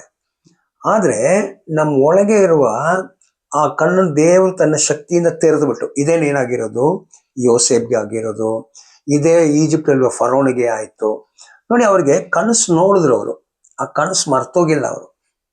ಅವ್ರಿಗೆ ಏನಾಯ್ತು, ಅವ್ರಿಗೆ ಎಚ್ಚರಿಕೆ ಬಂತು. ಏನಂತ? ನಾನು ಕನಸು ನೋಡ್ತಾ ಇದ್ದೀನಿ. ಅವಾಗ ಒಳ್ಳೆ ನಿದ್ರೆ ಇಳಿದ್ದಾರೆ ಅವರು. ಆಮೇಲೆ ಏನಾಯ್ತು, ಎದ್ದೋಳುವಾಗ ಅವ್ರು ನೋಡಿರೋ ಕನಸು ಅವ್ರಿಗೆ ತಿರುಗಿ ನೆನಪಾಗ್ತಾ ಇದೆ, ನಾನು ಏನು ನೋಡ್ದೆ ಅಲ್ಲ ಅಂತ. ಅದು ಏನಾಯ್ತು, ಎಚ್ಚರಿಕೆ ಆಗಿರೋ ಮೈಂಡ್ ಒಳಗೆ ಕೆಲಸ ಮಾಡೋದು. ನಾವು ಎದ್ದ ಮೇಲೆ ಯಾವ ತರ ನಮ್ಮ ಬ್ರೈನ್ ಕೆಲಸ ಮಾಡ್ತದೆ ನೋಡಿ, ಆ ಕಂಟಿನ್ಯೂಟಿ ಬಂತು. ಬರುವಾಗ ಏನಾಯ್ತು, ಈಗ ನಾನು ನೋಡಿರೋದು ಏನಂತ ತಿಳ್ಕೊಳ್ಬೇಕು. ಈಗ ಕಾರಣ ನಮ್ಗೆ ಪ್ರಜ್ಞೆ ಬಂದ್ಮೇಲೆ, ನಾವು ಎದ್ದ ಮೇಲೆ ನಾನು ರಾತ್ರಿ ಏನ್ ನೋಡಿದೆ. ಸೊ ಹಳೆ ಕಾಲದಲ್ಲಿ ಎಲ್ಲರಿಗೊಂದು ಭಕ್ತಿ, ಒಂದು ನಂಬಿಕೆ ಇತ್ತು. ನಾವು ಕನಸು ನೋಡಿದ್ರೆ ಅದು ನಿಜ ಇರಬೇಕು. ಕಾರಣ ನಾವು ಇಷ್ಟ ಪಟ್ಕೊಂಡು ನೋಡಿರೋದಲ್ಲ, ಅದು ನಾವು ಮಲಗ್ಬಿಟ್ಟಿದ್ದೀವಿ. ಕಾರಣ ನಾವೀಗ ಬೇಕಾದ್ರೆ ನಾವು ಧ್ಯಾನ ಮಾಡ್ಬೋದು. ಈಗ ಧ್ಯಾನ, ಮೆಡಿಟೇಷನ್ ಅಂತ ಹೇಳ್ತಾರೆ ನೋಡಿ. ಈ ಧ್ಯಾನ ಮಾಡೋದನ್ನು ಕಣ್ಣು ಮುಚ್ಕೊಂಡು ಅವ್ರು ಹೊರಗೆ ನೋಡಿರೋದನ್ನು ಕಣ್ಣು ಮುಚ್ಕೊಂಡು ನೋಡೋಕ್ಕಾಗತ್ತೆ ಅವ್ರಿಗೆ. ಅದು ನಮ್ಮೆಲ್ಲರಿಗೂ ಆಗುತ್ತೆ. ನೀವು ಒಂದು ಕೆಲಸ ಮಾಡಿ, ಈಗ ನೀವೇನೋ ನೋಡಿರೋದನ್ನು ಕಣ್ಣು ಮುಚ್ಕೊಂಡು ನೋಡೋಕೆ ನೋಡಿ, ಪ್ರಯತ್ನ ಮಾಡಿ. ಆಗ ನಿಮ್ಗೆ ಏನಾಗ್ತದೆ, ಬಣ್ಣ ಏನಂತಾರೆ ನಿಮ್ಮ ಒಳಗೆ ಅದೊಂಥರ ಬುದ್ಧಿದ ಶಕ್ತಿ ಅದು. ಅದಕ್ಕೆ ನಾವು ಮೆಡಿಟೇಷನ್ ಮಾಡುವಾಗ ಬೇರೆ ಜನರೆಲ್ಲ ಮೆಡಿಟೇಷನ್ ಮಾಡಿ, ಮೆಡಿಟೇಷನ್ ಯಾರು ಬೇಕಾದ್ರೂ ಮಾಡ್ಬೋದು. ಅದು ಬೇರೆ ಒಂದು ಧರ್ಮದಲ್ಲಿ ಇರೋರು ಮಾತ್ರ ಮಾಡ್ಬೇಕಂತ ಏನಿಲ್ಲ. ಮನುಷ್ಯರು ಯಾರು ಬೇಕಾದ್ರೂ ಧ್ಯಾನ ಹಗಲು ರಾತ್ರಿ ಧ್ಯಾನ ಮಾಡೋನು, ಮೆಡಿಟೇಟ್ ಮಾಡೋನು ಧನ್ಯನಂತ ಬೈಬಲ್ ವಾಕ್ಯ ಇದೆ. ಸೊ ಹಾಗಾದ್ರೆ ನಾವು ವಚನಗಳು ಇಟ್ಕೊಂಡು ಧ್ಯಾನ ಮಾಡುವಾಗ ನಮ್ ಒಳಗಿರೋ ಪ್ರಶ್ನೆಗಳು ನಾವು ಕೇಳ್ತಾ ಇರುವಾಗ ನಮ್ ಕಂಟ್ರೋಲ್ ಇಲ್ಲ. ನಾವು ಇಷ್ಟಪಟ್ಕೊಂಡು ನೋಡ್ತಾ ಇರೋ ವಿಷಯ ಅಲ್ಲ ಅದು. ಹಾಗಾದ್ರೆ ಏನ್ ಬಂತು ಮನುಷ್ಯರಿಗೆ, ಇದು ನಾನು ಇಷ್ಟಪಟ್ಟು ನೋಡಿರೋದಲ್ಲ, ಇಲ್ಲಿ ನನ್ನ ಕಂಟ್ರೋಲ್ ಇಲ್ಲ, ನಾನು ಮಲಗ್ಬಿಟ್ಟಿದ್ದೀನಿ, ಆದ್ರೆ ಏನೋ ಬಂತು. ಹಾಗಾದ್ರೆ ಇದು ಯಾರು ಬಂತು, ಯಾರು ಕೊಟ್ರು ನನಗೆ, ಇದು ಖಂಡಿತ ದೇವರೇ ಮಾಡಿದಾರಂತ ಎಲ್ಲರಿಗೂ ಒಂದು ನಂಬಿಕೆ ಇದೆ. ಸೊ ಯೋಸೆಫ್ ನೋಡುವಾಗ ಅದು ಯೋಸೆಫ್ ದೇವ್ರು ಕೊಟ್ಟಿದ್ದಾರೆ ಅಂತ ಯೋಸೆಫ್ ನಂಬಿಕೆ. ಈಗ ಐಗುಪ್ತದಲ್ಲಿ ಅರಸ ನೋಡುವಾಗ ಅರಸನಿಗೆ ಅವ್ರ ದೇವ್ರು ಕೊಟ್ಟಿದಾರಂತ ಅವ್ರದ್ದು ಜ್ಞಾನ. ಇದೇ ನೆಬೂಕದ್ನೆಚ್ಚರಗೆ ಆಯ್ತು ದಾನಿಯೇಲ್ ಕಾಲದಲ್ಲಿ. ಈಗ ಅವ್ರು ಎದ್ದ ಮೇಲೆ ಏನ್ ಮಾಡ್ತಾರೆ, ಅವ್ರು ಬಂದು ಅವ್ರ ಊರಲ್ಲಿರುವ ಕನಸುಗಳನ್ನು ವಿವರಣೆ ಮಾಡುವ ಶಕ್ತಿ ಹೊಂದಿರೋ ವ್ಯಕ್ತಿಗಳಿದ್ದಾರೆ. ಅವ್ರ ಹತ್ರ ಹೋಗ್ಬಿಟ್ಟು ಈ ನೋಡಿರೋ ಕನಸನ್ನು ಇವ್ರಿಗೆ ಹೇಳ್ಬೇಕು. ಆಗ ಅವ್ರು ಏನ್ ಮಾಡ್ತಿದ್ದಾರೆ ಮಾಡೋದು, ಅವ್ರ ಹತ್ರ ಇರೋ ಶಕ್ತಿಯಿಂದ ಅದನ್ನು ಕೇಳಿ ಅವ್ರು ನಮ್ಮ ತರ ದೇವ್ರ ಹತ್ರ ಹೋಗಿ ಅದನ್ನು ಕೇಳುವಾಗ ಆ ದೇವರು ಕೊಡುವ ಶಕ್ತಿಯಿಂದ ಇದು ಎರಡು ರೀತಿ ಅಷ್ಟೇ. ದೇವರೇ ಒಂದು ವ್ಯಕ್ತಿಗೆ ಕಳಿಸ್ಕೊಡೋದು, ಅದೇ ದೇವ್ರೆ ಇನ್ನೊಂದು ವ್ಯಕ್ತಿಗೆ ಅದನ್ನು ವಿವರಣೆ ಮಾಡೋ ಶಕ್ತಿಯನ್ನು ಕೊಡೋದು. ಸೊ ಒಬ್ಬರಿಗೆ ನೋಡೋಕ್ ಮಾತ್ರ ಕೊಡ್ತಾರೆ, ಒಬ್ಬರಿಗೆ ಹೇಳ್ಕೊಡೋಕ್ ಕೊಡೋದು. ಇದು ಏನಕ್ಕೆ ಮಾಡ್ತಾ ಇರೋದು, ಈಗ ಯೋಸೇಫು ಕನಸು ನೋಡ್ಬಿಟ್ಟು ಅವ್ರಿಗೆ ಅರ್ಥನೇ ಆಗಿಲ್ಲ. ಆ ಕನಸು ಬಂದು ಏನ್ ಮಾಡಿದ್ರು, ಅವರು ಅಪ್ಪನ ಹತ್ರ ಹೇಳಿದ್ರು. ಆಗ ಅಪ್ಪ ಹೇಳಿದ್ರು ಸೂರ್ಯಚಂದ್ರನ. ಹಾಗಾದ್ರೆ ತಂದೆ ತಾಯ, ಸೂರ್ಯ ಬಂದು ತಂದೆ ಆಯ್ತು, ಚಂದ್ರ ಬಂದು ಆಮೇಲೆ ಅಣ್ಣಂದು. ಹಾಗಾದ್ರೆ ಎಲ್ಲಾ ಅಣ್ಣ ಮತ್ತು ತಮ್ಮ ಎಲ್ಲರೂ ಏನಾಗ್ಬೇಕು, ಯೋಸೇಫ್ಗೆ ಅಡ್ಡ ಬೀಳ್ಬೇಕಂತ ಅಪ್ಪಗೆ ಅರ್ಥ ಆಯ್ತು. ಬಟ್ ಅದು ಯೋಸೇಫ್ ಅರ್ಥ ಆಗಿಲ್ಲ. 17 ವಯಸ್ಸಾಗಿರೋ ಹುಡುಗನಿಗೆ ಅದು ಅರ್ಥ ಆಗಿಲ್ಲ. 17 ವಯಸ್ಸಿಗಿಂತ ಕಡಿಮೆ ಇರಬೇಕು ಇದು ನೋಡುವಾಗ. ಆಗ ಅಪ್ಪ ಅದನ್ನು ಹೇಳ್ಕೊಡುವಾಗ ಅವ್ರಿಗೆ ಓಕೆ, ದೇವ್ರು ನನ್ನನ್ನು ಈ ತರ ಮುಂದೆ ದೇವ್ರು ನನ್ನನ್ನು ನಮ್ಮ ಕುಟುಂಬದಲ್ಲಿ ನನ್ನನ್ನು ಮೇಲೆ ಎತ್ತಾರೆ ಅಂತ, ಎಲ್ಲರಿಗೂ ಮೇಲೆ ನನ್ನನ್ನು ಇಕ್ತಾರೆ ಅಂತ ಯೋಸೇಫ್ಗೆ ಒಂದು ನಂಬಿಕೆ ಬಂತು. ಇದು ದೇವರು ಮುಂದೆ ಏನ್ ಮಾಡ್ಬೇಕಂತಿತ್ತು ಅದು ಯೋಸೇಫ್ಗೆ ಈ ತರ ಕನಸಲ್ಲಿ ಕೊಟ್ಬಿಟ್ರು. ಈಗ ಯೋಸೇಫ್ಗೆ ಈ ಕನಸು ನೋಡಿದ ಮೇಲೆ ಏನಾಯ್ತು, ನಂಬಿಕೆ ಬಂತು. ಏನಂತ, ಖಂಡಿತ ಇದು ನನಗೆ ನೆರವೇರ್ತದೆ, ದೇವ್ರು ನಾನು ಕೈ ಬಿಡಲ್ಲ. ಆಗ ಯೋಸೇಫನ್ನು ತನ್ನ ಸಹೋದರಗಳು ಮಾರುವಾಗ್ಲೂ ಅವ್ರು ಐಗುಪ್ತಲ್ಲಿ ಹೋಗಿ ಇದೇ ನಂಬಿಕೆಯಲ್ಲಿದ್ರು, ಅವರು ದೇವ್ರು ನನ್ನ ಕೈ ಬಿಡಲ್ಲ.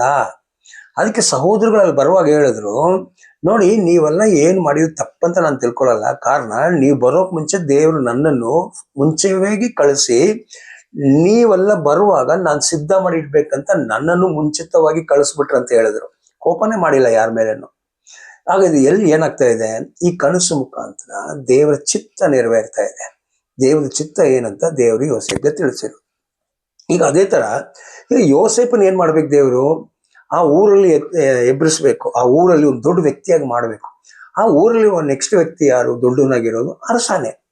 ಈಗ ಅರಸಗೆ ಏನಾಯ್ತು, ಯಾವ ತರ ಯೋಸೇಫನ್ನು ದೊಡ್ಡ ವ್ಯಕ್ತಿ ಮಾಡ್ಬೇಕು, ಅದು ಅರಸನಿಗೆ ಅಧಿಕಾರ ಇದೆ. ಅದಕ್ಕೆ ಏನ್ ಮಾಡಿದ್ರು, ಅರಸನಿಗೂ ಇದೇ ತರ ಒಂದು ದರ್ಶನ ರೂಪದಲ್ಲಿ, ಒಂದು ಚಿತ್ರ ರೂಪದಲ್ಲಿ ಅವ್ರು ಮಲಗಿರುವಾಗ ಅವ್ರು ನೋಡಿದ್ರು.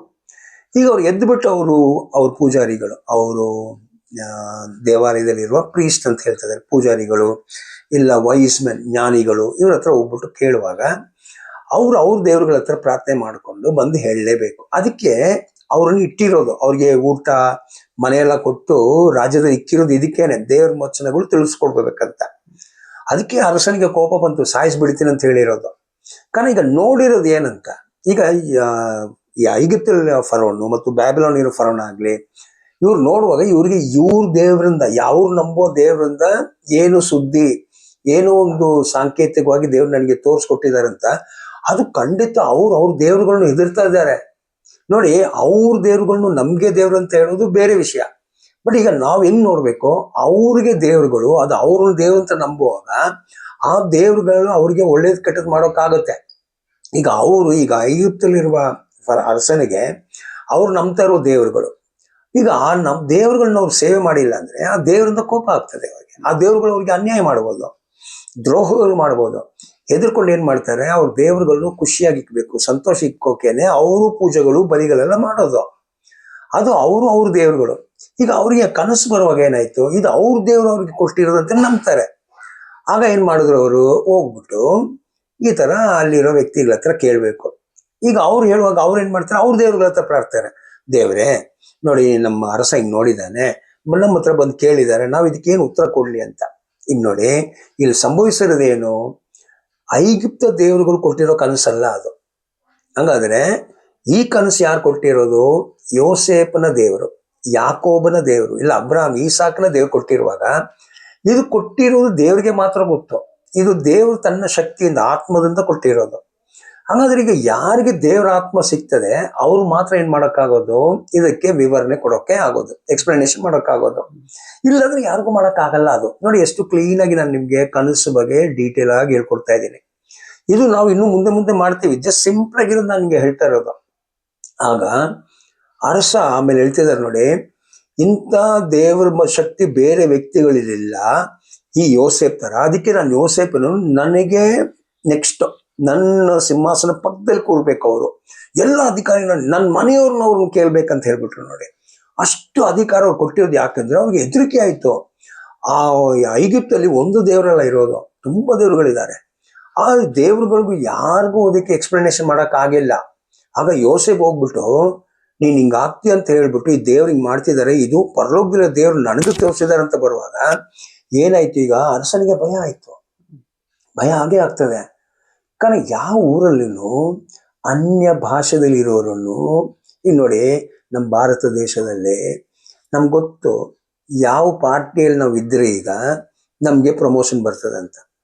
ಆ ಪಾರ್ಟಿಗೆ ವಿರುದ್ಧವಾಗಿರೋ ನಾವು ಅಲ್ಲಿ ಹೋಗ್ಬಿಟ್ಟು ನಾವೇನಾದ್ರೂ ಸೀಟು ಏನಾದ್ರೂ ಒಂದು ಒಳ್ಳೆ ಇದು ನಮ್ಗೆ ಕೊಡ್ತಾರ, ಅವರು ಕೊಡಲ್ಲ. ಅವ್ರಿಗೆ ವಿರುದ್ಧವಾಗಿದೆ ಅಂತ ಕೊಡಲ್ಲ ಅವರು. ಹಾಗಾಗಿ ಇವಾಗಲೂ ನಮ್ಮೂರಲ್ಲಿ ನಾವು ಮಾಡಲ್ಲ. ಅಂದ್ರೆ ಇದೇ ತರ ಅರಸನಿಗೆ ಏನ್ ಭಕ್ತಿ ಇರ್ತದೆ, ಏನ್ ಜ್ಞಾನ ಇರ್ತದೆ. ನಮ್ಮ ಊರಲ್ಲಿ ಹೀಬ್ರೂ ಭಾಷೆಯಲ್ಲಿರುವವನಿಗೆ ನಾವೇನು ಕೊಡ್ಬೇಕು? ಕಾರಣ ಹೀಬ್ರೂ ಭಾಷೆಯಲ್ಲಿರೋ ನಮ್ಗೆ ಶತ್ರು ಅಂತ ಅವ್ರಿಗೆ ಆಲ್ರೆಡಿ ಮೋಸೆ ಕಾಲದಲ್ಲಿ ಇದ್ದಿರೋದು, ಅದು ಐಗುಪ್ತಲ್ಲಿರೋ ಅರಸರುಗಳಿಗೆ. ಅದ್ರೊಳಗೆ ಈಗ ಯೋಸೇಫ್ ಬರುವಾಗ ಅದೇ ಹೀಬ್ರೂ ವ್ಯಕ್ತಿಗೆ ಉನ್ನತವಾಗಿರೋ ಒಂದು ಸಿಂಹಾಸನ ಕೊಡ್ಬೇಕಂತ ಹೇಳಿದ್ರೆ ಅದು ಹೆಂಗೆ? ಅದು ಆ ಊರಲ್ಲಿರೋ ಬೇರೆ ಜನ ಬಿಟ್ಬಿಡ್ತಾರೆ ಅರಸನಿಗೆ ಮಾಡಕ್ಕೆ ಈ ಥರ ಎಲ್ಲ? ನೀವು ಸ್ವಲ್ಪ ಯೋಚನೆ ಮಾಡಿ. ಖಂಡಿತ ಯಾರು ಬಿಡಲ್ಲ. ಆದ್ರೆ ಈಗ ಏನಾಯ್ತು, ಅರಸನಿಗೆ ಒಂದು ಕನಸು ಬಿತ್ತು. ಆ ಕನಸು ಊರಲ್ಲಿರೋ ಯಾರು ಹೇಳಕ್ಕಾಗಿಲ್ಲ. ಅವರೆಲ್ಲ ಕೂಡಿರುವಾಗ ಅವರೆಲ್ಲರೂ ಮಧ್ಯದಲ್ಲಿ ಅರಸನ ಮುಂದೆ ನಿಂತ್ಕೊಂಡು, ಯಾವ ಆತ್ಮದಲ್ಲಿ ದೇವರು ಅರಸನಿಗೆ ಕನಸು ಕೊಟ್ರು ಅದೇ ಆತ್ಮ ಈಗ ಯೋಸೇಫ್ಗೆ ಸಿಕ್ಕುವಾಗ ಅದೇ ದೇವರ ಜ್ಞಾನನೇ ಯೋಸೇಫ್ಗೆ ಬಂದಿದೆ. ಈಗ ಆ ಯೋಸೇಫ್ ಏನ್ ಮಾಡ್ಬೋದು, ದೇವರ ಚಿತ್ತ ಏನಂತ ನೋಡಿ, 7 ವರ್ಷ ಈ ತರ ಇರ್ತದೆ, 7 ವರ್ಷ ನಿಮ್ಗೆ ಏನು ಇರಲ್ಲ, ಅದಕ್ಕೆ ನೀವು ಇವಾಗಲೇ ಎಲ್ಲ ಸೇರಿಸ್ಬಿಟ್ರೆ ನೀವು ಒಳ್ಳೆ ತರ ಬೆಳಿಬಹುದು, ಎಲ್ಲರೂ ನಿಮ್ಮನ್ನು ನಂಬ್ಕೊಂಡು ಬರ್ತಾರೆ ಅಂತ ಹೇಳಿದ್ರೆ ಅವ್ರಿಗೆ ಏನಾಯ್ತು ನೋಡ್ಬಿಟ್ರು, ಅದೇ ತರ ಆಯ್ತು. ಅದಕ್ಕೆ ಯೋಸೇಫ್ಗೆ ಇರೋ ಆತ್ಮ ಬೇರೆ ಯಾರಿಗೂ ಇಲ್ಲ ಅಂತ ಎಲ್ಲ ಊರಲ್ಲಿ ಅವರು ಅದನ್ನ ಸಾಕ್ಷಿಯಾಗಿ ಹೇಳಿ ಅವರಿಗೆ ಎಲ್ಲರೂ ಮುಂದೆನೆ ಯೋಸೇಫನ್ನು 2ನೇ ಸಿಂಹಾಸನದಲ್ಲಿ ಕೂರಿಸ್ಬಿಟ್ರು. ಮತ್ತು ಅವ್ರಿಗೊಂದು ಹೆಣ್ಣನ್ನೆಲ್ಲ ಕೊಟ್ಟು ಅಲ್ಲಿ ಫಿಕ್ಸ್ ಮಾಡ್ಬಿಟ್ರು, ಒಳ್ಳೆ ಇದು ಕೊಟ್ರು ಅವ್ರಿಗೆ ರೆಸ್ಪೆಕ್ಟ್. ಇದರಲ್ಲಿ ಏನ್ ಬಂತು, ದೇವ್ರ ಚಿತ್ತ ನೆರವೇರಿರೋದು. ಹಂಗಾದ್ರೆ ದೇವರೊಂದು ಕನಸು ಕೊಡುವಾಗ ಆ ಕನಸಲ್ಲಿ ದೇವರ ಚಿತ್ತ ಇರುತ್ತದೆ. ಸುಮ್ಮನೆ ನಾವೇನು ಕನಸು ನೋಡ್ಬಿಟ್ಟು ಹೋಗಿ ದೇವ್ರ ನನ್ ಕನಸು ಕೊಟ್ಬಿಟ್ರು, ಪಾಸ್ಟ್ರಯ್ಯ ಹೇಳಿ ದೇವ್ರ ನನ್ ಕನಸು ಕೊಟ್ಬಿಟ್ರು ಅಂತ ಎಷ್ಟು ಕ್ರೈಸ್ತರಿಗೆ ಅಮರ್ತಿಕೊಂಡಿದ್ದಾರೆ. ಇಲ್ಲ, ದೇವ್ರು ನಿಮ್ಗೆ ಕರೆಕ್ಟಾಗಿ ಕೊಟ್ರೆ ಖಂಡಿತ ದೇವ್ರು ಮಾಡೇ ಮಾಡ್ತಾರೆ. ಅದಕ್ಕೆ ಎಕ್ಸ್ಪ್ಲನೇಷನ್ ಮಾಡೋಕ್ಕೂ ದೇವ್ರೊಬ್ಬರನ್ನು ಕಳಿಸ್ಕೊಡ್ತಾರೆ.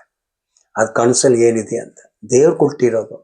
ದೇವ್ರಿಗೆ ಗೊತ್ತು, ದೇವ್ರ ಸಮಾಧಾನ ಮಾಡೋ ದೇವ್ರು, ಗೆಲುಬಿ ಮಾಡೋ ದೇವ್ರಲ್ಲ. ಕನಸು ಕೊಟ್ರೆ ಅದು ಅರ್ಥ ಮಾಡೋದಕ್ಕೆ ವ್ಯಕ್ತಿನೂ ದೇವರೇ ಕಳಿಸ್ತಾರೆ. ನೀವು ಹೋಗಿ ಹುಡುಕೋ ಅವಶ್ಯಕತೆ ಇಲ್ಲ, ನೀವು ಹುಡುಕಿದ್ರೆ ಸಿಕ್ಕಲ್ಲ, ದೇವರೇ ಕಳಿಸ್ಬೇಕದ. ಆಗ ಕರೆಕ್ಟಾಗಿ ಆ ಕನಸಲ್ಲಿ ದೇವರು ಏನ್ ತಿಳಿಸ್ಕೊಡ್ಬೇಕಂತ ಇರ್ತದೋ ಅದು ಅರ್ಥ ಆಗ್ತದೆ ವ್ಯಕ್ತಿಗೆ. ಅವರು ದೇವರ ಚಿತ್ತದ ಪ್ರಕಾರ ನಡೆಯಬಹುದು. ಹಾಗಾದ್ರೆ ನಮ್ಮ ಯೇಸು ಹೇಳಿರೋದು, ಕರ್ತನೆ ಕರೆಯೋರು ಎಲ್ಲರೂ ನನ್ನ ಸೇವಕರಲ್ಲ, ಎಲ್ಲರೂ ಪರಲೋಕ ರಾಜ್ಯ ಸೇರಕ್ಕಾಗಲ್ಲ. ದೇವ್ರ ಚಿತ್ತ ನೆರವೇರಿಸ್ಬೇಕು. ಹಂಗಂದ್ರೆ ಒಂದು ವ್ಯಕ್ತಿಗೆ ಏನಾಗ್ಬೋದು, ದೇವರು ಒಂದು ವ್ಯಕ್ತಿಯನ್ನು ಕನಸ್ಕೊಟ್ಟು ದೇವ್ರ ಚಿತ್ತ ತಿಳಿಸ್ಬೋದು. ವಾಕ್ಯ ಏನೂ ಇಲ್ಲ, ಬರೀ ಕನಸ್ಕೊಟ್ಟು. ಅದೊಂದು ಅರ್ಥ ಮಾಡ್ಕೊಳ್ಳಿ, ಯಾವ ಆತ್ಮದಲ್ಲಿ ದೇವರು ಒಬ್ಬರಿಗೆ ಕನಸ್ಕೊಟ್ರು ಅದೇ ಆತ್ಮ ಹೊಂದಿರುವ ಇನ್ನೊಂದು ವ್ಯಕ್ತಿಯನ್ನು ದೇವರೇ ಸಿದ್ಧ ಮಾಡಿರ್ತಾರೆ ಬಂದು ಸತ್ಯ ಏನಂತ ಹೇಳ್ಕೊಡಕ್ಕೆ. ಇದು ಬಂದು ಕನಸು. ಸೊ ಈ ಕನಸು ಒಂದು ಯೋಸೆಫ್ ನೋಡಿರೋದಿದೆ, ಮತ್ತು ಫರೋನು, ದಾನಿಯೇಲ್ ಕಾಲದಲ್ಲಿರುವ ಅರಸರುಗಳು, ಇನ್ನು ಇದೇ ತರ ಇರುವ ಎಷ್ಟೋ ಕನಸುಗಳು ಬೈಬಲಲ್ಲಿ ಇದೆ. ನಾವು ಇದೆಲ್ಲ ಇನ್ನು ಮುಂದೆ ಮುಂದೆ ಇರುವ ಕಾಲದಲ್ಲಿ ಒಂದೊಂದಾಗಿ ಡೀಟೇಲ್ ಆಗಿ ನಾವು ಇದನ್ನು ತಿಳ್ಕೊಳ್ಳೋಣ. ಇದು ಒಂದು ವಿಧ, ಏನು ಕನಸು ಕೊಡೋದು. ಇನ್ನೊಂದು ಬೈಬಲಲ್ಲಿ ದರ್ಶನ ಅಂತ ಇದೆ. ದರ್ಶನ, ಕನಸು ದರ್ಶನ ಎರಡೂ ಒಂದಲ್ಲ. ಈಗ ದರ್ಶನ ಆಗಿರೋದೇನು? ಈಗ ನೋಡಿ, ಅಬ್ರಾಮಿಗೆ ದರ್ಶನವಾಯಿತು, ಅಬ್ರಾಮ್ಗೆ ದರ್ಶನ ಆಯಿತು, ಯಾಕೋಬ್ಗೆ ದರ್ಶನವಾಯಿತು. ಅಲ್ಲಿ 3 ವ್ಯಕ್ತಿಗಳು ಬಂದರು. 3 ವ್ಯಕ್ತಿಗಳು ಮನುಷ್ಯನಾಗಿ ಮಾತಾಡ್ತಾ ಇದ್ರು ಅಬ್ರಾಮ್ ಹತ್ರ. ಅದೇ ತರ ಲೋತ್ ಹತ್ರ, ಇವ್ರ ಹತ್ರ ಎಲ್ಲ ಮನುಷ್ಯರುಗಳ ತರ. ಅದೇ ತರ ಸಮುವೇಲ್ ಹತ್ರ, ತಮ್ಮ ತಾಯಿ ಹತ್ರ, ತಂದೆ ಹತ್ರ ಎಲ್ಲ ಮಾತಾಡಿದ್ದಾರೆ. ಇವ್ರು ಬಂದು ಬೇರೆ ಒಂದು ವ್ಯಕ್ತಿಗಳಾಗಿ ಮನುಷ್ಯನಾಗಿ ಬಂದು ಮಾತಾಡ್ತಾರೆ. ಆಗ ನಮ್ಗೆ ಏನಾಗ್ತದೆ, ಮನುಷ್ಯ ಅಂತ ಇರ್ತದೆ, ಇವರು ಬೇರೆ ಮನುಷ್ಯರಂತ ಕಾಣಿಸುತ್ತೆ ನಮ್ಗೆ. ಇದು ನಿಜವಾಗಿ ಅವ್ರ ಮನುಷ್ಯರೇ ಅಲ್ಲ. ಅದೇನು ದರ್ಶನ. ಈಗ ನೀವು ಇಬ್ರಿ 13:4 ಇಲ್ಲ 3ನೇ ವಾಕ್ಯ, ಇಬ್ರು 11:3. 11:3. ಲೋಕಗಳು ದೇವರ ಮಾತಿನಿಂದ ನಿರ್ಮಿತವಾದವೆಂದು ನಂಬಿಕೆಯಿಂದಲೇ ನಾವು ಇಬ್ರಿಯ 13:3. ಸೆರೆಯವರ ಸಂಗಡ ನೀವು ಜೊತೆ ಸೇರುವರೆಂದು ಭಾವಿಸಿಕೊಂಡು ಅವರನ್ನು ಜ್ಞಾಪಕ ಮಾಡಿಕೊಳ್ಳಿರಿ. ನಿಮಗೂ ಅನ್ಯಾಯ ಸ್ವಲ್ಪ ಮೇಲೆ ಇನ್ನು ನೋಡಿ, ದೂತರುಗಳು ಸೇವೆ ಮಾಡಿದೀರ ಅಂತ. 2 13:4 ಅತಿಥಿ ಸತ್ಕಾರ ಮಾಡುವುದನ್ನು ಮರೆಯಬೇಡಿರಿ. ಅದನ್ನು ಮಾಡುವಲ್ಲಿ ಕೆಲವರು ತಿಳಿಯದ ದೇವದೂತರನ್ನು ಸತ್ಕರಿಸಿದ್ದಾರೆ. ನೋಡಿ, ಈಗ ಇದು ಹೊಸ ಒಡಂಬಡಿಕೆ ಕಾಲದಲ್ಲಿ ಪೌಲ್ ಬರೀತಾ, ಇದು ಇಬ್ರಿಯದಲ್ಲಿ ಇರೋ ಭಕ್ತರುಗಳು ಬರೀತಾ ಇರೋದು ಏನಂತ ನೋಡಿ, ಇಸ್ರೇಲ್ ಜನರೇ, ನೀವು ನಾವು ಗೊತ್ತಿಲ್ಲದೆ ಅತಿಥಿ ನಮ್ಮ ಮನೆಗೆ, ನಮಗೆ ಪರಿಚಯದವರು ಬಂದಿದ್ದಾರೆ ಅತಿಥಿ ಅಂತ. ಸ್ಟ್ರೇಂಜರ್ಗಳು, ನಮ್ಮ ಪರಿಚಯ ಗೊತ್ತಿಲ್ಲ ಅವ್ರು ಯಾರಂತ. ಇದು ಬರ್ದಿರೋದು ಯಾರ ಬಗ್ಗೆ? ಅಬ್ರಾಮ್ ಆಗ್ಲಿ, ಇವರೆಲ್ಲರೂ ಅತಿಥಿ ಅಂತ ಬಂದ್ರು. ಆಗ ಇವ್ರೇನ್ ಮಾಡ್ತಾ ಇದ್ರು, ಅತಿಥಿ ಸತ್ಕಾರ ಮಾಡ್ಬೇಕಂತ ಇವರೆಲ್ಲರಿಗೂ ಊಟ ಮಾಡಕ್ಕೆ ಕರೆದ್ರು. ಇವ್ರಿಗೆಲ್ಲ ಒಳ್ಳೆ ರೀತಿಯಲ್ಲಿ ಊಟ ಮಾಡಿಕೊಟ್ರು. ಊಟ ಮಾಡುವ ತನಕ ಇವರೆಲ್ಲ ಅತಿಥಿಗಳಾಗೇ ಇದ್ರು. ಲೋತ್ ಮನೆಯಲ್ಲೂ ಅಷ್ಟೇನೆ. ಕೆಲವು ಸತಿ ಮಲ್ಕೊಳಕ್ ಹೋಗುವಾಗ, ಇಲ್ಲ ಕೆಲವು ಸತಿ ಅದಕ್ಕೆ ಸ್ವಲ್ಪ ಮುಂಚೆನೆ ಏನ್ ಮಾಡ್ತಾ ಇದ್ರು ಇವರು, ಈ ಅತಿಥಿ ಸಡನ್ ಆಗಿ ಇರಲ್ಲ, ಗಾಯಬಾಗ್ಬಿಡ್ತಾರೆ, ಮಾಯವಾಗ್ಬಿಡ್ತು. ಅದಕ್ಕೆ ಅವ್ರು ಹೇಳ್ತಿದ್ರು, ನೋಡಿ ನೀವು ಗೊತ್ತಿಲ್ಲದ ಏನ್ ಮಾಡಿದೀರಾ, ದೂತರುಗಳು ನಿಮ್ ಮನೆಗೆ ಬಂದಿರೋದು, ದೂತರುಗಳು ನಿಮ್ಗೆ ದರ್ಶನ ಕೊಟ್ಟಿರೋದು, ದೇವ್ರ ಕಡೆಯಿಂದ ಬಂದಿರೋರು ಅವರು ದೂತರುಗಳು ನಿಮ್ಗೆ ದರ್ಶನ ಕೊಟ್ಟಿರೋದು. ಬಟ್ ಇವ್ರಿಗೆ ದೂತರಂತ ಏನಾಗಿಲ್ಲ, ಗೊತ್ತೇ ಆಗಿಲ್ಲ ಅಂತೆ. ನೋಡುವಾಗ ಅವ್ರು ಹೆಂಗಿದ್ರು, ಮನುಷ್ಯರಾಗೆ ಕಾಣಿಸ್ಕೊಂಡ್ರು, ಮನುಷ್ಯರ ತರ ಬಟ್ಟೆ ಹಾಕಿದ್ರು, ಮನುಷ್ಯರ ತರ. ಒಂಚೂರು ಯಾರಿಗೂ ಗೊತ್ತಾಗಿಲ್ಲ ಅಂತೆ, ಇವರೆಲ್ಲ ದೇವ್ರ ಕಡೆಯಿಂದ ಬಂದಿರೋ ಅಂತ ಯಾರಿಗೂ ಗೊತ್ತೇ ಆಗಿಲ್ಲ ಅಂತೆ. ಅದೇ ಬರಿತಾ ಇರೋದಲ್ಲಿ ಎಲ್ಲರಿಗೂ ಆಗಿರೋದು. ಆಮೇಲೆ ಮಾಯವಾಗ್ಬಿಟ್ರು ನೋಡಿ. ಕಾರಣ ಇವ್ರು ಗೊತ್ತು, ಮನುಷ್ಯರು ಏನ್ ಮಾಡಲ್ಲ ಈ ತರ ಮಾಯ, ಮನುಷ್ಯರಿಗೆ ಮಾಯ ಆಗಕ್ಕಾಗಲ್ಲ. ಮನುಷ್ಯರು ಈಗ ನಡ್ಕೊಂಡು ಹೋಗ್ತಾ ಇರ್ಬೇಕು, ನಡ್ಕೊಂಡು ಹೋದ್ರು ನಮ್ ಕಣ್ಣು ಎಷ್ಟು ದೂರ ಕಾಣಿಸುತ್ತೋ ನಾವು ಅವ್ರನ್ನ ನೋಡ್ಬೋದು. ಆಮೇಲೆ ನಮ್ಗೆ ಗೊತ್ತು, ನನ್ನ ಕಣ್ಣಲ್ಲಿ ಕಾಣಿಸಕ್ ಆಗ್ತಾ ಇಲ್ಲ, ಬಟ್ ಅವ್ರು ನಡ್ಕೊಂಡು ಹೋಗ್ತಾ ಇದಾರೆ ಅಂತ ಗೊತ್ತಾಗ್ತದೆ ನಮ್ಗೆ. ಬಟ್ ಈ ವ್ಯಕ್ತಿಗಳು ಏನಾಯ್ತು, ಒಂದ್ ಸ್ವಲ್ಪ ದೂರ ನಡ್ಕೊಂಡು ಹೋಗ್ಬಿಟ್ಟು ಇವ್ರಿಗೆ ಹೇಳಿ ಆಯ್ತು, ಆಶೀರ್ವಾದ ಕೊಟ್ಬಿಟ್ಟು ಸ್ವಲ್ಪ ಹಿಂದೆ ನಡ್ಕೊಂಡು ಹೋಗ್ಬಿಟ್ಟು ಆಮೇಲೆ ಕಾಣಿಸ್ತಾ ಇಲ್ಲ, ಇವ್ರ ಕಣ್ಣಿಗೆ ಏನಾಯ್ತು, ಮಾಯ ಆಗ್ಬಿಡ್ತು. ಆಗ ಇವ್ರಿಗೆ ಅರ್ಥ ಆಯ್ತು, ಅಯ್ಯೋ ನಾವು ಸೇವೆ ಮಾಡಿರೋದು ದೇವ್ರ ಕಡೆಯಿಂದ ಬಂದಿರುವ ದೂತರುಗಳು ಆಗಿದ್ರು ಇವರು. ಇದು ಕೆಲವು ದೂತರುಗಳು. ಇನ್ನು ಇದೇ ತರ ಯಾಕೋಬ ಆಗ್ಲಿ, ಇವರೆಲ್ಲರೂ ಮನುಷ್ಯನ ತರನೇ ಇದ್ರು. ಅವರು ಸಡನ್ ಆಗಿ ಮಹಿಮೆ ಬಂತು ಅವ್ರಿಗೆ. ಆಗ ಅವ್ರು ಹೇಳಿದ್ರು, ನಾವು ದೇವ್ರ ಕಡೆಯಿಂದ ಬಂದಿದ್ದೀವಿ. ಆಗ ವಾಕ್ಯಗಳು ಹೇಳ್ತಾ ಇರೋದು, ನಾವು ದೇವ್ರ ನೋಡ್ಬಿಟ್ಟಿದ್ದೀವಿ, ನಾವೀಗ ಸತ್ತೋಗ್ಬಿಡ್ತೀವಿ ಅಂತ, ಹೆದರ್ಬೇಡಿ ಅಂತ. ಆಗ ಇದೆಲ್ಲ ಆಗಿರೋದೇನು, ಇದು ಕಣ್ಣು ತೆರೆದಿರುವಾಗ ನೋಡಿರೋದು. ದರ್ಶನ ಅಂತ ಹೇಳೋದು ಕಣ್ಣು ತೆರೆದಿರುವಾಗ ನೋಡೋದು. ನೋಡಿ, ನಾವು ಟಿವಿಗೆ ಏನ್ ಹೇಳ್ತೀವಿ, ಟೆಲಿವಿಷನ್ಗೆ ದೂರದರ್ಶನ. ನಾವು ಏನು ಟೆಲಿವಿಷನ್ನು ಕಣ್ ಮುಚ್ಕೊಂಡು ನೋಡ್ತಾ ಇದೀವಿ, ಇಲ್ಲ. ಅದು ನಾವು ಕಣ್ ತೆರೆದ್ಬಿಟ್ಟು ನೋಡೋದಕ್ಕೇನೆ ದೂರ ಟೆಲಿವಿಷನ್ ಎಲ್ಲೋ ನಡೀತಾ ಇರೋದು ನಮ್ಮ ಕಣ್ ಮುಂದೆ ನಾವು ನೋಡ್ತಾ ಇದ್ದೀವಿ, ಅದಕ್ಕೆ ಟೆಲಿವಿಷನ್ ಅಂತ ಹೇಳೋದು. ದೂರ ದರ್ಶನ ಎಲ್ಲೋ ನಡೀತಾ ಇರೋದು ನಾವು ಸಮೀಪವಾಗಿ ಯಂತ್ರಗಳು, ಅದು ಟೆಕ್ನಾಲಜಿ ಕಾರಣ ನಾವು ನೋಡ್ತಾ ಇದ್ದೀವಿ. ಸೊ ಅದಕ್ಕೆ ದೂರದರ್ಶನ. ಈಗ ದೂರ ಬಿಟ್ಬಿಡಿ, ಕಣ್ಮುಂದೆ ಇರೋರ್ನ ಏನ್ ಮಾಡ್ತೀವಿ, ದರ್ಶನ, ವಿಷನ್ನು, ದರ್ಶನ ಆಯ್ತು, ನಾನು ಅವ್ನ ದರ್ಶನ ಮಾಡಿದೆ. ಈ ಕನಸಿಗೂ ದರ್ಶನಗೂ ಇನ್ನು ಕೆಲವು ಜನರಿಗೆ ಗೊತ್ತೇ ಇಲ್ಲ. ದಾನಿಲಾಗ್ಲಿ ಅವ್ರು ದರ್ಶನ ನೋಡಿದ್ರು, ದರ್ಶನ ನಮ್ಮ ಯೋಹಾನು ಪಟ್ಮೋಸ್ ದ್ವೀಪಲ್ಲಿ ದರ್ಶನವಾದ್ರು, ಇವರೆಲ್ಲ ಹೆದರಿಕೆಯಲ್ಲಿ ಸತ್ತೋಗಿರೋ ತರ ಆಗ್ಬಿಟ್ರು ಅಂತ ಹೇಳ್ತಿದ್ದಾರೆ. ಈ ಬಂದಿರೋ ವ್ಯಕ್ತಿಗಳು ಅವ್ರ ತಲೆ ಮೇಲೆ ಕೈ ಇಕ್ಬಿಟ್ಟು ಹೆದರ್ಬೇಡ ಎದ್ದೋಳಿ ಅಂತ ಎಬ್ಬಿಸ್ತಾ ಇದ್ರು. ಹಂಗಾದ್ರೆ ಏನು, ಇದು ದರ್ಶನ. ಸೊ ಕೆಲವು ದೂತರುಗಳು ಹೆಂಗ್ ದರ್ಶನ ಕೊಟ್ಟಿದ್ದಾರೆ, ವ್ಯಕ್ತಿ ರೂಪದಲ್ಲಿ ಕೊಟ್ಟಿದ್ದಾರೆ ಪರಲೋಕದಿಂದ ಬಂದಿರೋರು. ಕೆಲವರು ಪರಲೋಕದಿಂದ ಬಂದಿರೋ ದರ್ಶನ ಕೊಟ್ಟಿರೋದು ಹೆಂಗೆ, ಮಹಿಮೇಲೆ ಕೊಟ್ಟಿದ್ದಾರೆ, ಬೆಳಕ್ ತರ, ಸೂರ್ಯಕ್ಕಿಂತ ಹೆಚ್ಚಾಗಿರೋ ಬೆಳಕಲ್ಲಿ ಕಣ್ಮುಂದೆ ಬಂದ್ರು. ಈ ತರನು ಬಂದ್ರು. ಕೆಲವರು ಬರೀ ಮಾಂಸ ರೂಪದಲ್ಲಿ ಬಂದ್ರು, ಇನ್ನು ಕೆಲವರು ಸೂರ್ಯಗಿಂತ ಪ್ರಕಾಶವಾಗಿರೋ ಬೆಳಕಲ್ಲಿ ಬರುವಾಗ ನೋಡಿರೋರ್ಗೆ ಏನಾಯ್ತು, ನೋಡೋಕ್ ಆಗ್ತಾ ಇಲ್ಲ, ಅಲ್ಲೊಂದು ವ್ಯಕ್ತಿ ನಿಂತಿದ್ದಾರೆ. ಅದು ಯಾರು ಕಣ್ ಮುಚ್ಕೊಂಡು ನೋಡಿಲ್ಲ, ಕಣ್ ತೆರೆದ್ಬಿಟ್ಟು ನೋಡಿರೋದು. ಇವಾಗ ಎಷ್ಟು ಕ್ರೈಸ್ತರು, ನಾವು ಇದೆಲ್ಲ ನೋಡಿದೀವಿ, ಎಷ್ಟು ಕ್ರೈಸ್ತರ ಪಾಸ್ಟರ್ಗಳಿಗೆ ದರ್ಶನ ಏನು ಕನಸೇನಂತ ಗೊತ್ತೇ ಇಲ್ಲ, ಎಲ್ಲ ಒಂದೇ ಅಂತ ತಿಳ್ಕೊಂಡಿದ್ದಾರೆ. ದರ್ಶನ ಕಣ್ ತೆರೆದಿರುವಾಗ ಕಣ್ ಮುಂದೆ ನಿಜವಾಗಿ ಬಂದು ನಿಂತ್ಕೊಳ್ಳೋದು ದೂತರಾಗ್ಲಿ. ಈಗ ನಮ್ಮ ಪೌಲಿಗೆ ಯೇಸುವ ಪುನರುದ್ಧನಾಗಿದ್ಮೇಲೆ ಅವ್ರ ಕಣ್ ಮುಂದೆ ಬಂದು ನಿಂತಿರೋದು, ಅದಕ್ಕೆ ಅವ್ರ ಕಣ್ಣೇ ಪ್ರಕಾಶ ಹೋಯ್ತು, ದೃಷ್ಟಿ ಹೋಯ್ತು ಅವ್ರಿಗೆ. ಅದು ದರ್ಶನ, ಅದು ಕನ್ಸಲ್ಲ. ಅದೇ ಟೈಮಲ್ಲಿ ಅವ್ರು ಮಲ್ಗಿರುವಾಗ ಹೇಳ್ತಿದ್ದಾರೆ ನೋಡಿ, ನಾನು 3ನೇ ಆಕಾಶಕ್ಕೆ ಹೋಗಿದ್ದೀನಿ, ಅಲ್ಲಿ ನಾನು ಅಲ್ಲಿ ಏನಾಯ್ತು, ಅವ್ರು ನಾನು ದೇಹದಲ್ಲಿ ಹೋಗಿದ್ದೀನ ಇಲ್ಲ ನಾನು ಬರೀ ದೇಹ ಬಿಟ್ಟು ಹೋಗಿದ್ದೀನಿ ಅಂತ ಅವ್ರಿಗೆ ಅರ್ಥ ಆಗ್ತಾ ಇಲ್ಲ. ಈಗ ದರ್ಶನ ಅಂದ್ರೆ ಅವ್ರಿಗೆ ಗೊತ್ತು ನನ್ನ ದೇಹ ಇಲ್ಲೇ ಇದೆಯಾ ಅಂತ. ಹಾಗಾದ್ರೆ ಅದೆಲ್ಲ ಕನಸುಗಳು ನೋಡಿರೋದು. ಮಲ್ಗಿರುವಾಗ ಈ 2 ತರ ಇದೆ ಅದರಲ್ಲಿ. ಒಂದು, ದೇಹ ಇಲ್ಲಿ ಬಿಟ್ಟು ನಮ್ಮ ಮನಸ್ಸು ಮಾತ್ರ ನಮ್ಮ ದೇಹ ಬಿಟ್ಟು ಹೋಗ್ಬಹುದು. ಅದಕ್ಕೆ ಅವ್ರು ಹೇಳ್ತಾರೆ, ನಾನು ದೇಹದಲ್ಲಿ ಹೋದ ಇಲ್ಲ ದೇಹ ಬಿಟ್ಟು ಹೋಗಿದ್ದೀನಿ ಅಂತ. ಈಗ ನಾವು ದೇಹದಲ್ಲಿ ಹೋಗ್ಬೇಕಾದ್ರೆ ಯಾವ ತರ ದೇವ್ರ ಪವಿತ್ರಾತ್ಮ ಕಳಿಸಿ ಎಲಿಯಾವನ್ನೆಲ್ಲ ಒಂದ್ ಜಾಗದಿಂದ ಕರ್ಕೊಂಡು ಹೋಗಿ, ಎಜೆಕಿಯಲ್ನೆಲ್ಲ ಒಂದ್ ಜಾಗದಿಂದ ಕರ್ಕೊಂಡು ಹೋಗಿ ಇನ್ನೊಂದ್ ಜಾಗದಲ್ಲಿ ತೋರ್ಸೋದು ನೋಡಿ, ಅದೇ ತರ ಮಾಡೋದು. ಪೂರ್ತಿ ಈಗ ಎಜೆಕಿಯಲನ್ನು ಒಂದ್ ಬೆಟ್ಟದಿಂದ ಎತ್ಕೊಂಡು ಹೋಗಿ ಇನ್ನೊಂದು ಬೆಟ್ಟದಲ್ಲಿ ಇಟ್ಬಿಟ್ಟು ತೋರ್ಸಿದ್ರು. ಆಗ ಅವ್ರು ಹೇಳ್ತಿದ್ದಾರೆ, ನಾನು ದೇಹದಲ್ಲಿ ಇದ್ದೀನಿ, ನಾನು ಕಣ್ ತೆರೆದುಕೊಂಡು ನೋಡ್ತಾ ಇದ್ದೀನಲ್ಲ ಅಂತ. ಸೊ ಬೈಬಲ್ ಪ್ರಕಾರ ಕನಸು ಒಂದು, ದರ್ಶನ ಒಂದು. ಸೊ ನಮ್ಗೆ ಪಾಠವಾಗಿ ಕಲಿಬೇಕಾಗಿರೋ ಒಂದು ದೊಡ್ಡ ದರ್ಶನ ಅದು ನೆಬೂಕದ್ನೆಚ್ಚರ್ ನೋಡಿರುವ ಕನಸುಗಳು ಫಸ್ಟ್. ಆಮೇಲೆ ಅದೇ ವಿಷಯಗಳನ್ನು ದೇವ್ರ ದಾನಿಯೇಲಗೆ ದರ್ಶನವಾಗಿ ಕೊಟ್ಟಿದ್ದಾರೆ. 70 ವಾರಗಳನ್ನು ನೋಡೋ ದರ್ಶನ, ದೂತ ಬಂದ್ರು ನಿಜವಾಗಿ. ಬಟ್ ಅದೇ ಅವನಿಗೆ ಅರಸನಿಗೆ ತೋರಿಸುವಾಗ ಮಲಗಿರುವಾಗ ನೋಡಿದ್ರು ಅವರು. ಎದ್ಬಿಟ್ಟು ನಾನು ಏನ್ ನೋಡೋದು ಅಂತ ನೀವು ಹೇಳ್ಕೊಡ್ಬೇಕು, ಮರ್ತೋಗ್ಬಿಟ್ಟಿದ್ದೀನಿ, ನೀವು ಹೇಳ್ಕೊಡ್ಬೇಕಂತ. ಹಾಗಾದ್ರೆ ಯಾವ ದೇವರು ಅವ್ರಿಗೆ ಕಳಿಸಿದ್ರು ಅದೇ ದೇವರು ಆತ್ಮಂದ ಮಾಡ್ಬೋದು. ಅದೇ ಆಯ್ತು ಅಲ್ಲಿ ದಾನಿಯೇಲಗೆ. ಸೊ ಹಾಗಾದ್ರೆ ನಮ್ಗೆ ಇನ್ನು ಮುಂದೆ ಇವಾಗ ನಾನು ಏನು ಡೀಟೇಲ್ ಆಗಿ ತಗೊಳ್ತಾ ಇಲ್ಲ. ಈ ಹೌ ಟು ಸ್ಟಡಿ ಬೈಬಲ್ ಅನ್ನು ಇದು ಲಾಸ್ಟ್ ಭಾಗ ಕ್ಲೋಸ್ ಮಾಡೋಕ್ಕೆ ನಾನು ಇದನ್ನು ಶಾರ್ಟ್ ಆಗಿ ಬೇಗ ಎಕ್ಸ್ಪ್ಲೇನ್ ಮಾಡ್ತಾ ಇದ್ದೀನಿ. ಸೊ ಈಗ ನಮ್ಗೆ ದರ್ಶನ ಒಂದಾಯ್ತು, ಕನಸು ಒಂದಾಯ್ತು. ಸೊ ಕನಸಲ್ಲೂ ದೇವ್ರ ಚಿತ್ತ ಇದೆ, ದರ್ಶನದಲ್ಲೂ ದೇವರ ಚಿತ್ತ ಇದೆ. ಇನ್ನೊಂದು ವಿಷಯ ಏನು, ಪ್ರವಾದನೆಗಳು.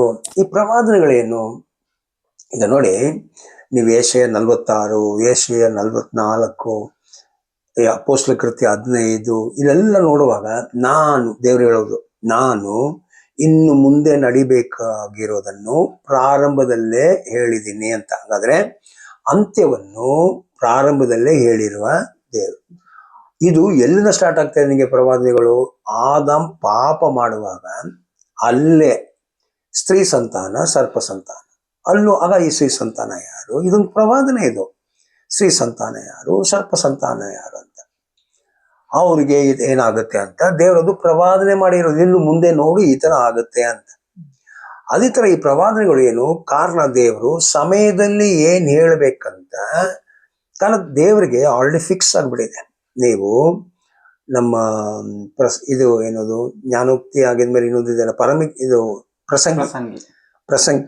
ಪ್ರಸಂಗಿದಲ್ಲಿ ನೀವು 3ನೇ ಅಧ್ಯಾಯದಲ್ಲಿ ನೋಡುವಾಗ ಸ್ಟಾರ್ಟಿಂಗ್ ಇಂದ ಆಕಾಶದ ಕೆಳಗೆ ಭೂಮಿ ಮೇಲೆ ಪ್ರತಿಯೊಂದಕ್ಕೂ ಏನಿದೆ ಒಂದೊಂದು ಸಮಯಗಳು ಫಿಕ್ಸ್ ಆಗಿದೆ ಅಲ್ವಾ, ಮೂರೊಂದಲ್ವಾ ಅದು. ಪ್ರತಿಯೊಂದು ಕಾರ್ಯಕ್ಕೂ ಕಾಲವು ಕ್ಲುಪ್ತವಾಗಿದೆ.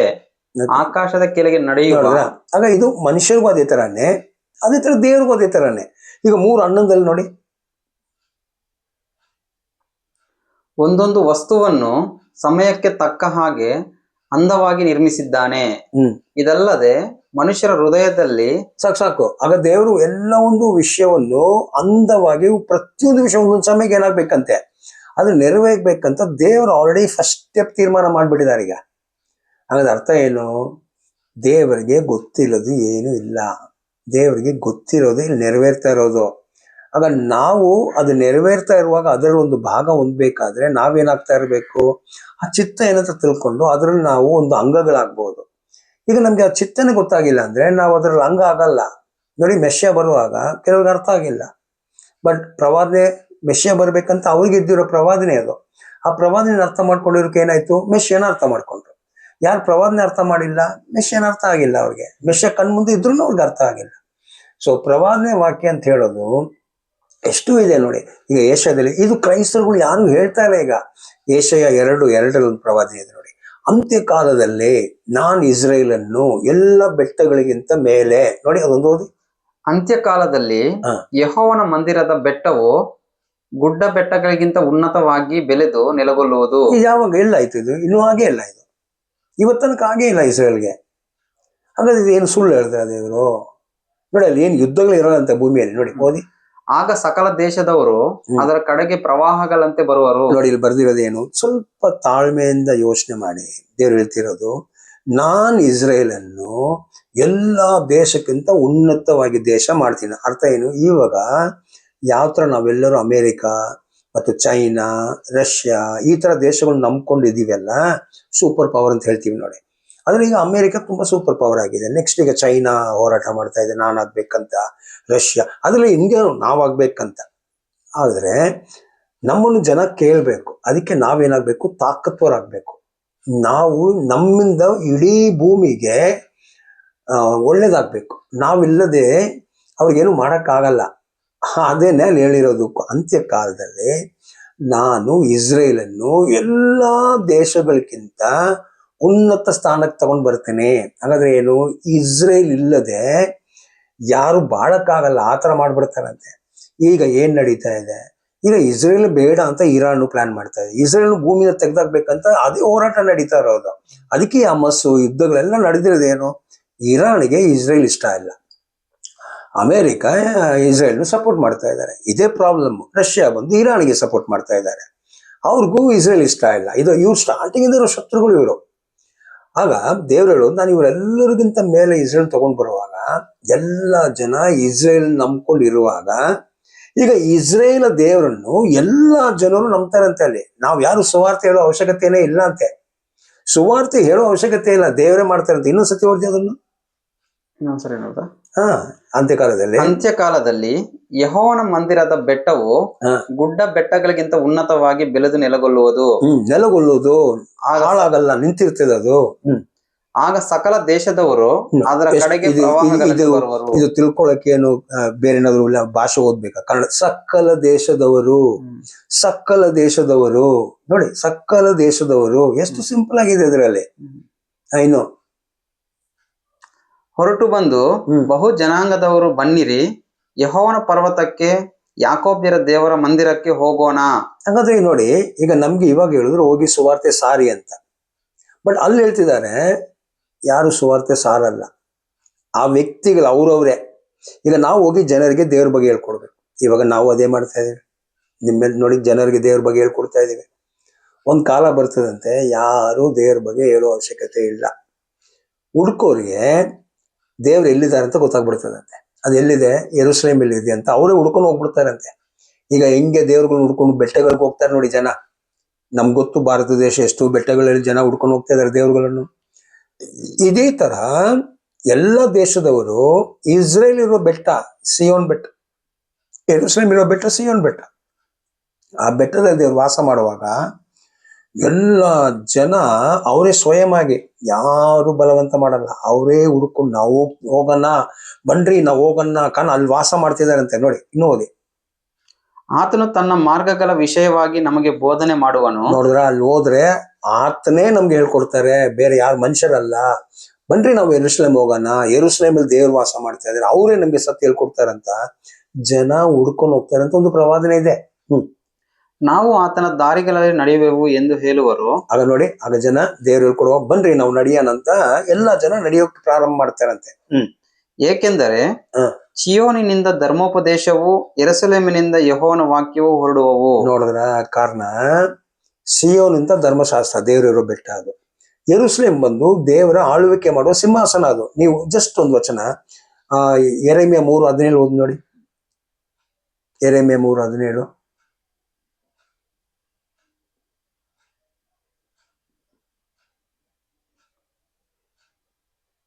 ಆ ಕಾಲದಲ್ಲಿ ಯೆರೂಸಲೇಮನ್ನು ಯೆಹೋವನ ಸಿಂಹಾಸನವೆಂದು ಕರೆಯುವರು.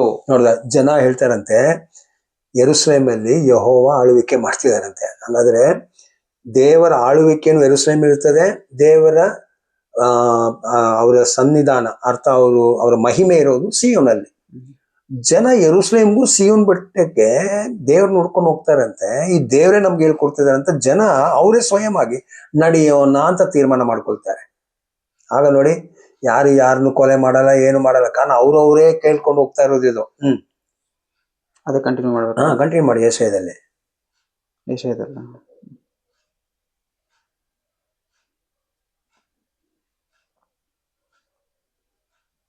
ಏಕೆಂದರೆ ಚಿಯೋನಿನಿಂದ ಧರ್ಮೋಪದೇಶವು, ಯೆರೂಸಲೇಮಿನಿಂದ ಯೆಹೋವನ ವಾಕ್ಯವು ಹೊರಡುವವು.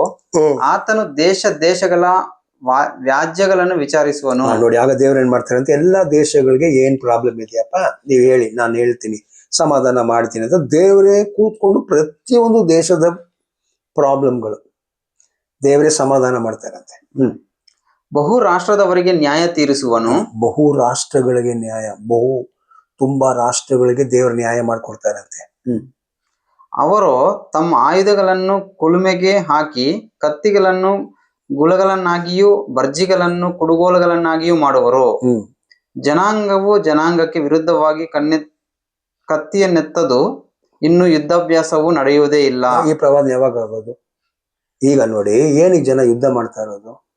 ಕಾರಣ ನನ್ನ ಮಾತು ನೀನ್ ಕೇಳಲ್ಲ. ಅದಕ್ಕೆ ಏನ್ ಮಾಡೋದು? ನನ್ನ ತುಪ್ಪಾಕಿಯಿಂದ ನಿಮ್ಮನ್ನು ನೀನ್ ಕೇಳ್ಬೇಕು, ತುಪ್ಪ ಎದುರಿಸಿ ಸಮಾಧಾನ ಮಾಡೋಕೆ ಹೋಗ್ತಾ ಇದ್ದಾರೆ. ಅದಕ್ಕೆ ಯುದ್ಧಗಳು ನಡೀತಾ ಇದೆ. ಸೊ ಸಮಾಧಾನ ಆಗ್ತಾ ಇಲ್ಲ, ಇನ್ನು ಕೋಪ ಆಗ್ತಾ ಇದೆ, ಇನ್ನು ದ್ವೇಷ ಆಗ್ತಾ ಇದೆ.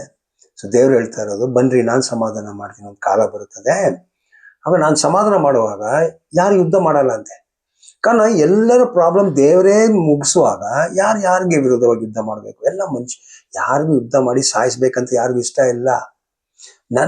ನನಗೆ ಸಿಗ್ತಾ ಇಲ್ಲ ಅಂತ ಕೋಪದಲ್ಲೇ ಎಲ್ಲರೂ ಇನ್ನೊಬ್ಬರನ್ನ ಸಾಯಿಸ್ತಾ ಇರೋದು. ನನಗೆ ಸಿಗ್ತಾ ಇಲ್ಲ, ಅದಕ್ಕೆ ಸಾಯಿಸ್ತಾ ಇದ್ದೀನಿ, ನನಗ್ ಬೇಕು. ಆಗ ದೇವ್ರು, ನಿನಗೆ ಬೇಕಪ್ಪ ತಗೋ, ಇನ್ನೊಬ್ರು ನಿನಗ್ ಬೇಕಾ, ನಿನ್ಗೇನ್ ಬೇಕು ನೀನ್ ತಗೋ.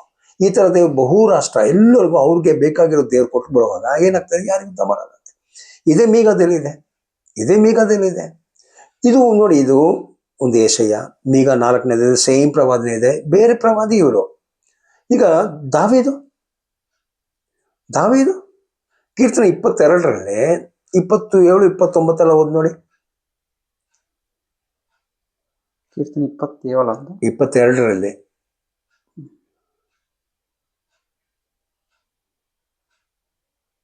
22-27 ಅಲ್ಲ? ಭೂಮಂಡಲದವರೆಲ್ಲರೂ ಎಚ್ಚರಗೊಂಡು ಯೆಹೋವನ ಕಡೆಗೆ ತಿರುಗಿಕೊಳ್ಳುವರು. ಯೆಹೋವನೇ, ಎಲ್ಲ ಜನಾಂಗಗಳವರು ನಿನಗೆ ಅಡ್ಡ ಬೀಳುವರು. ರಾಜ್ಯವು ಯೆಹೋವನದೇ. ನೋಡಿದ್ರ, ಇದು ದಾವೀದ್ ಬರೆದಿರೋದು, ಇನ್ನೂ ಇದು ನೆರವೇರಲಿಲ್ಲ. ನಮ್ ಜನ ಹೇಳೋದು ಏನ್ ಗೊತ್ತಾ? ಕ್ರೈಸ್ತರು ಎಲ್ಲ ಪರಲೋಕ ಹೋಗ್ಬಿಡ್ತಾರೆ, ಭೂಮಿ ನರಕ ಆಗ್ಬಿಡ್ತದಂತೆ. ನೋಡಿ, ಬೈಬಲಲ್ಲಿ ಪರಲೋಕ ಏನು ನರಕ ಏನಂತ ಚೆನ್ನಾಗಿ ತಿಳ್ಕೊಂಡು, ಈಗ ಎಲ್ಲರೂ ನರಕಕ್ಕೆ ಹೋಗ್ಬಿಟ್ರೆ ಇದೇನು ಹೇಳ್ತಾ ಇರೋದು? ನರಕಕ್ಕೆ ಯಾರು ಹೋಗ್ಬೇಕು? ಅದಕ್ಕೆ ಕಾರಣ ಏನು? ನರಕ ಬರೀ ಯಶ್ವನ್ ನಂಬಿಲ್ಲ ಅಂತ ನರಕಕ್ಕೆ ಕಳಿಸೋಲ್ಲ. ಕಾರಣ ಬೈಬಲ್ ಹೇಳೋದೇನ್ ಗೊತ್ತಾ? ನನ್ನ ತಂದೆ ಕರೆದೇ ಹೊರತು ಯಾರು ನನ್ನ ಹತ್ರ ಬರೋಕ್ಕಾಗಲ್ಲ ಅಂತ ಯೇಸು ಹೇಳಿದ್ರು ಮಾತು. ನನ್ನ ತಂದೆ ನಿಮ್ಮನ್ನು ನನ್ನ ಹತ್ರ ಕರೆದಿಲ್ಲ ಅಂದ್ರೆ ನೀವ್ ಯಾರು ನನ್ನ ಹತ್ರ ಬರಲ್ಲ ಅಂತ ಹೇಳುವಾಗ, ತಂದೆನ ಕರೆದಿಲ್ಲ, ನಂಬಿಲ್ಲ ಅಂತ ಎತ್ಕೊಂಡು ಹೋಗಿಪ್ಪ ಬೆಂಕಿಲ್ ಆಗ್ಬಿಟ್ರೆ ಏನ್ ನೀತಿ ರೀ ದೇವರಿಗೆ? ಇಲ್ಲ. ನರ್ಕಕ್ಕೆ ಹಾಕಕ್ಕೆ ಅದಕ್ಕೆ ಯೋಗ್ಯವಾಗಿರೋ ಪಾಪಗಳು ಮಾಡಿರ್ಬೇಕು. ಅಂತ ಪಾಪ ಕ್ಷಮಾಪಣೆ ಮಾಡಕ್ ಆಗಲ್ಲ ದೇವರಿಗೆ. ಅಂಥವ್ರನ್ನ ಮಾತ್ರ ನರ್ಕಕ್ಕೆ ಹಾಕೋದು. ಅಂತ ಪಾಪಿಗಳು ಈಗ ಹಿಂದೂ ಮುಸ್ಲಿಮ್ಸ್ ಮಾಡಿದ್ರೆ ಅಲ್ಲ, ಕ್ರೈಸ್ತರು ಮಾಡಿದ್ರೆ ಎತ್ಕೊಂಡು ಹೋಗಿ ಬೆಂಕಿಗೆ ಹಾಕ್ತಾರೆ. ನಮ್ಮ ಕರ್ತನು ಹೇಳಿರೋದು ಶಿಷ್ಯರುಗಳಿಗೆ, ನೀವು ನಿಮ್ಮನ್ನು, ನಾವದನ್ನು ನಮ್ಗೆ ಏನಿಲ್ಲ, ಯಾರು ನಂಬಲ್ಲ ಅವ್ರನ್ನೆಲ್ಲ ಕರ್ಕೊಂಡೋಗಿ ಹಾಕ್ಬಿಡ್ತಾರಂತೆ. ಹಂಗ್ ಬೈಬಲಲ್ಲಿ ಎಲ್ಲೂ ಇಲ್ಲ. ಅದಕ್ಕೆ ದಾವಿದ್ ಬರ್ದಿರೋದು ಪ್ರವಾದನೆ ಹೇಳಿ, ಇದೆಲ್ಲ ಪ್ರವಾದನೆ, ನಾವು ವಾಕ್ಯದ ಆಧಾರವಾಗಿ ಮಾತಾಡ್ತಾ ಇದ್ದೇವೆ. ಪ್ರವಾದನೆ ಇದು. ಈ ಪ್ರವಾದನೆ ಏನಿದೆ ಈಗ ಸಿಂಪಲ್ ಆಗಿ ಏನಿದೆ, ಇಡೀ ಭೂಮಿಯಲ್ಲಿರೋ ಜನರು ಯೆಹೋವನದು, ಎಲ್ಲರೂ ಯೆಹೋವನಿಗೆ ಅಡ್ಡ ಬೀಳ್ಬೇಕು. ದಾವಿದ ಆಯ್ತು, ಯೆಶಯ ಆಯ್ತು, ಮೀಕಾ ಆಯ್ತು, ಇನ್ನು ನಾವು ಇದೇ ತರ ಎಷ್ಟೆಷ್ಟು ಪ್ರವಾದನೆಗಳು ಗೊತ್ತಾ, ಯೆಶಯದಲ್ಲಿ ಎಷ್ಟು ಪ್ರವಾದನೆಗಳಿದೆ. ನಾವೀಗ ಯೆಶಯ 11ರಲ್ಲಿ ಏನಿದೆ, ಒಂದು ಮಗು ಬರ್ಬೇಕಂತೆ. ಆ ಮಗು ಈ ಭೂಮಿನ ಆಳ್ವಿಕೆ ಮಾಡುವಾಗ ಈ ಭೂಮಿಯಲ್ಲೇ ಸಿಂಹ ಹಸು ತರ ಹುಲ್ಲು ತಿನ್ಬೇಕು, ಮಗು ಹಾವನ್ನು ಕೈಯಲ್ಲೆತ್ತಬೇಕು.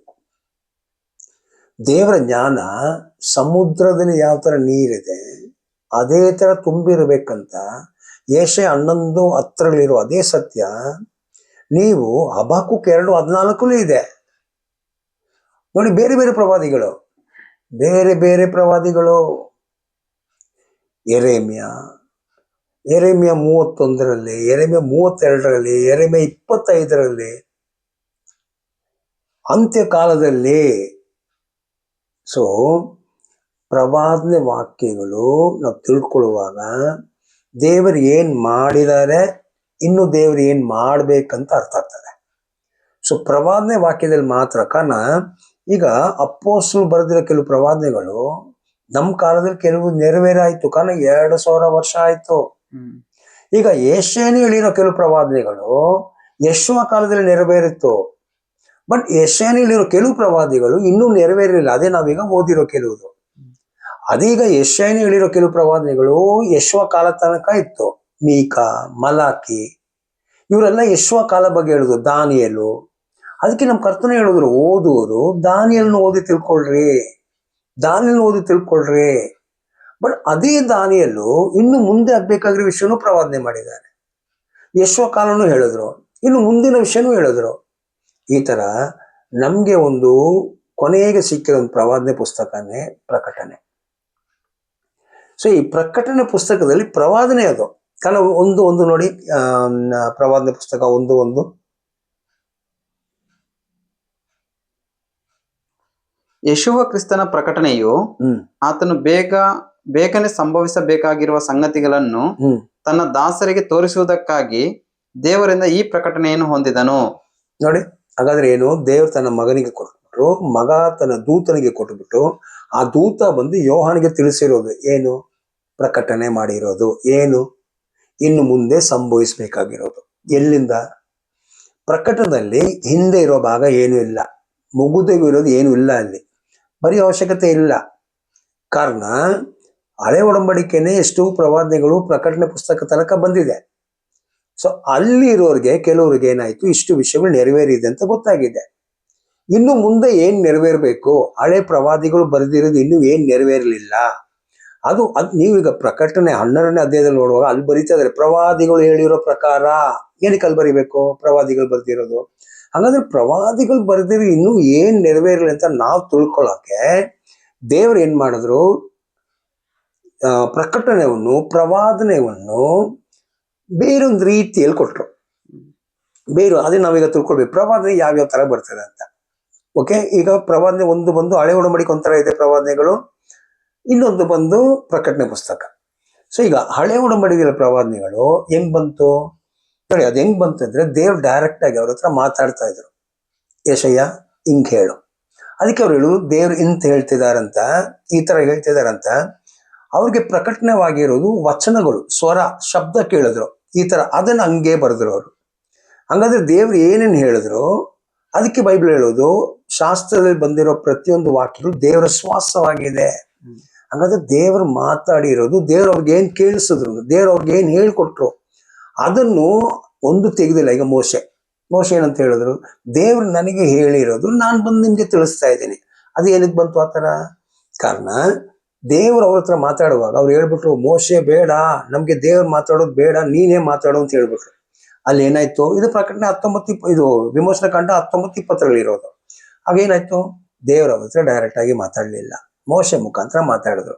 ಸೊ ಧರ್ಮೋಪದೇಶ ಕಾಂಡದಲ್ಲಿ 34ನೇ ಅಧ್ಯಾಯ 6, 7, 8 ಎಲ್ಲ ಬರುವಾಗ ನಾನು ಏನು ಸ್ವಂತವಾಗಿ ಬರೆದಿಲ್ಲ, ಇದರಲ್ಲಿ ನೀವೆಲ್ಲ ಏನ್ ಮಾಡ್ಬೇಕು, ನೀವು ಇದನ್ನು ಓದ್ಬೇಕು, ಏನು ಸೇರಿಸ್ಬೇಡಿ ಅಂತ ಬರ್ದಿರೋದು. ಏನು ಸೇರಿಸ್ಬೇಡಿ, ಏನು ತೆಗಿಬೇಡಿ ಅಂತ. ಆಗ ಏನಂತ ನಾವು ತಿಳ್ಕೊಳ್ಬೇಕು, ಅದು ಬಂದು ಡೈರೆಕ್ಟ್ ಆಗಿ ಮಾತಾಡಿರೋದು. ಓಕೆ, ನೆಕ್ಸ್ಟ್ ಏನ್ ಬರ ಅಷ್ಟು ಕಾಮನ್ ಸೆನ್ಸ್ ಇಲ್ವಾಗ ಅಟೆಂಡ್ ಮಾಡೋ. ಹಳೆ ಪ್ರವಾದನೆ ವಾಕ್ಯದಲ್ಲಿ ದೇವರು ಹೇಳಿರೋ ಸ್ವರ ಶಬ್ದಗಳು ಅದನ್ನ ಹಂಗೆ ಬರೆದ್ರು. ಮೋಶೆ ಆಗ್ಲಿ, ಯೆಶಯ ಆಗ್ಲಿ, ಎಜೆಕಿಯೇಲ್ ಆಗ್ಲಿ, ಇವರೆಲ್ಲ ಬರ್ದಿರೋದು ಅದೇ ಸೌಂಡ್. ಈ ನೋಡಿ ಒಂದು ಪ್ರವಾದನೆ ಯಾವ ತರ ದೇವರು ಹಬಕ್ಕೂಕ್ ಹೇಳ್ತಿದ್ದಾರೆ ನೋಡಿ. ಹಬಕ್ಕೂಕ್ 3:1 ನೋಡಿ.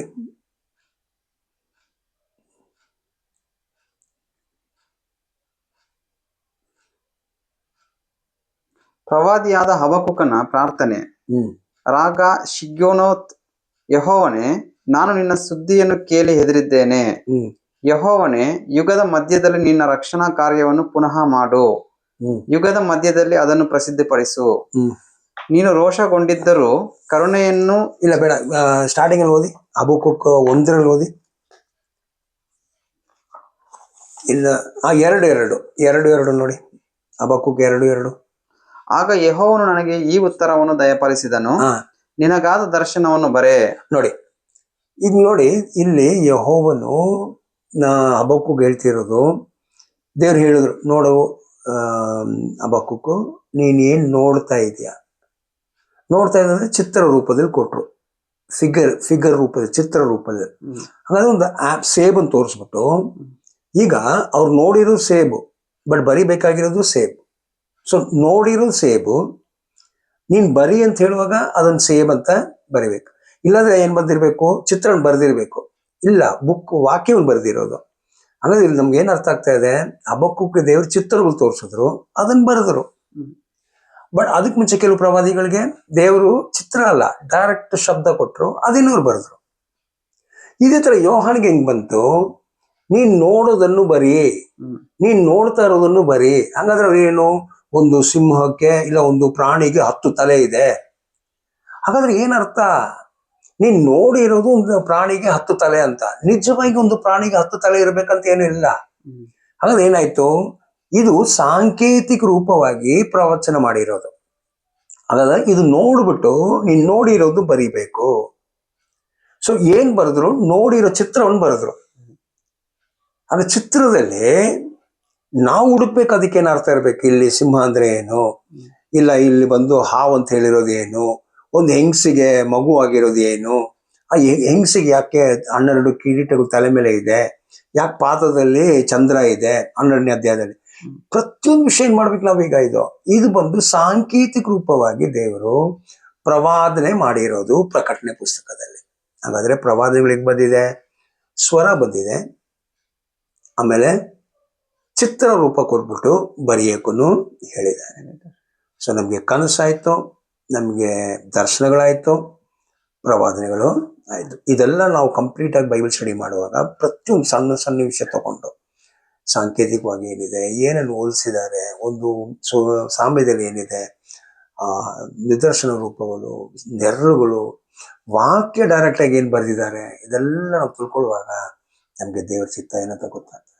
ಆಗ ನಮ್ಮನ್ನು ಈ ಲೋಕದಲ್ಲಿರೋ ಯಾರು ಯಾಮಾರ್ಸೋಕ್ಕಾಗಲ್ಲ, ಈ ಅಂಧಕಾರ ಶಕ್ತಿಗಳು ನಮ್ಮನ್ನು ಯಾಮಾರ್ಸೋಕ್ಕಾಗಲ್ಲ. ಇಲ್ಲಾಂದ್ರೆ ನಮ್ಮನ್ನು ಸತ್ಯದಲ್ಲಿ ನಡೆಸಲ್ಲ, ಸತ್ಯದ ಹೆಸರಲ್ಲಿ ಸುಳ್ಳಲ್ಲಿ ನಡೆಸ್ತಾ ಇರ್ತಾರೆ. ನಾವು ಸತ್ಯ ಸತ್ಯ ಅಂತ ನಂಬ್ತಾ ಇರ್ತೀವಿ, ಇಡೀ ಪ್ರಪಂಚವನ್ನು ಯಾಮಾರಿಸಿರೋನು. ಅದಕ್ಕೆ ನಮಗೆ ಬೆಳಕು, ಸತ್ಯ ತುಂಬಾ ಮುಖ್ಯ. ಸೊ ಸತ್ಯವನ್ನು ತಿಳ್ಕೊಳ್ರಿ. ಕೊನೆಯ ವಾಕ್ಯ ಓದ್ಬಿಟ್ಟು ನಾವು ಇದರ ಆಧಾರವಾಗಿ ನಮ್ಮ ರಕ್ಷಣೆ ಹುಡುಕ್ಬೇಕು. ಯೋಹಾನ 8:32, ನೀವು ಸತ್ಯವನ್ನು ಹುಡುಕಿರಿ, ಸತ್ಯ ನಿಮ್ಮನ್ನು ಸ್ವತಂತ್ರ ಮಾಡುತ್ತೆ ಅಂತ ನೋಡಿ. ಮತ್ತು ಸತ್ಯವು ನಿಮ್ಮನ್ನು ಸತ್ಯವನ್ನು ತಿಳ್ಕೊಳ್ಳುವಿರಿ ಹ್ಮ್ ಮತ್ತು ಸತ್ಯವು ನಿಮ್ಮನ್ನು ಬಿಡುಗಡೆ ಮಾಡುವುದು ಎಂದು ಹೇಳಿದನು. ನೋಡಿದ್ರ ಪ್ರತಿಯೊಂದು ವಿಷಯ ಏನಿದೆ ಸತ್ಯ ಇದೆ. ದೇವ್ರ ಈ ಲೋಕದಲ್ಲಿ ಏನ್ ಮಾಡ್ತಾ ಇದ್ದಾರೆ, ಏನ್ ಮಾಡ್ಬೇಕಂತ ಇದೆಲ್ಲ ಸತ್ಯಗಳನ್ನ ಹುಡುಕ್ಬೇಕು. ಸತ್ಯ ಯಾರನ್ನೂ ಯಾಮರ್ಸಲ್ಲ. ಸತ್ಯ ಹುಡುಕಿ ಸತ್ಯದಲ್ಲಿ ನಡೆದ್ರೆ ನಮ್ಮ ರಕ್ಷಣೆ ನಾವು ಹೊಂದಬಹುದು. ಇಲ್ಲ ನಮ್ಮ ಅಂತ್ಯ ತನಕ ನಂಬಿಕಸ್ಥರಾಗಿ ನಿಂತ್ಕೊಳ್ಳೋಕೆ ಆಗಲ್ಲ. ಸೊ ನಾವು ಸ್ಟಾರ್ಟಿಂಗ್ ಹೇಳಿರೋದು ಬೈಬಲ್ ಸ್ಟಡಿ ಫಸ್ಟ್ ಕ್ಲಾಸ್, ನಾನು ದೇವ್ರ ಮುಂದೆ ಯೋಗ್ಯನಾಗಿ ಕಾಣಿಸ್ಕೊಳ್ಳೋಕ್ಕೆ, ಅಯೋಗ್ಯನಾಗಿಲ್ಲ, ನಾಚಿಕೆಗೆ ಗುರಿಯಲ್ಲ, ದೇವ್ರ ಮುಂದೆ ಯೋಗ್ಯನಾಗಿ ನಿಂತ್ಕೊಳ್ಳೋಕ್ಕೆ ನಾನು ಈ ಬೈಬಲ್ ಅಧ್ಯಯನಗಳು ಶ್ರಮದಿಂದ ನಾನು ಇದನ್ನು ಕಲಿತಾ ಇರೋದು. ನನಗೆ ರಕ್ಷಣೆ ಆಗ್ಬೇಕಂತ. ಅದೇ ಥರ ನಾನು ರಕ್ಷಣೆ ಹೊಂದ್ತಾ ಇರುವಾಗ ನನ್ನ ಜೊತೆಯಲ್ಲಿರೋ ಇದು ಕೇಳಲಿ, ಅವರು ರಕ್ಷಣೆ ಹೊಂದಲಿ ಅಂತ ನಾವು ಈ ಪಾಠವನ್ನು ಈ ಥರ ಪ್ರಚಾರ ಮಾಡ್ತಾ ಇದ್ದೇವೆ. ಸೊ ದೇವರು ನಿಮ್ಮನ್ನು ನಮ್ಮನ್ನು ಸಹಾಯ ಮಾಡಲಿ ಮತ್ತು ದೇವರ ಜನರನ್ನು ದೇವರದರಲ್ಲಿ ಇನ್ನು ಕೂಡಿಸ್ಲಿ, ಇನ್ನೂ ಇದನ್ನು ಬೆಳೆಸಲಿ. ಸೊ ಖಂಡಿತ ನಿಮಗೂ ಇಷ್ಟ ಇರೋರು, ನಿಮಗೆ ಯಾರಿಗೆ ತಿಳಿಸ್ಬೇಕು ಅಂತ ನಿಮಗೆ ಆಸಕ್ತಿ ಇದ್ದರೆ ನೀವು ಅವರಿಗೆ ಅದನ್ನು ಹೇಳಿ, ನಾವೆಲ್ಲ ಒಂದೇ ಆತ್ಮದಲ್ಲಿ, ಒಂದೇ ಸತ್ಯದಲ್ಲಿ, ಒಂದೇ ಕುಟುಂಬವಾಗಿ ದೇವರನ್ನು ಗಣ ಪಡಿಸೋಣ, ದೇವ್ರನ್ನ ಮಹಿಮೆ ಪಡಿಸೋಣ. ಸೊ ನಮ್ಮ ಜೊತೆಯಲ್ಲಿ ನಮ್ಮನ್ನು ಸಹಾಯ ಮಾಡಿ ನಾವು ಒಂದು ಕುಟುಂಬವಾಗಿ ಮುಂದೆ ಹೋಗೋಣ ಅಂತ ಪ್ರಾರ್ಥನೆ ಮಾಡ್ತಾ ಇದ್ದೇವೆ. ವಂದನೆಗಳು.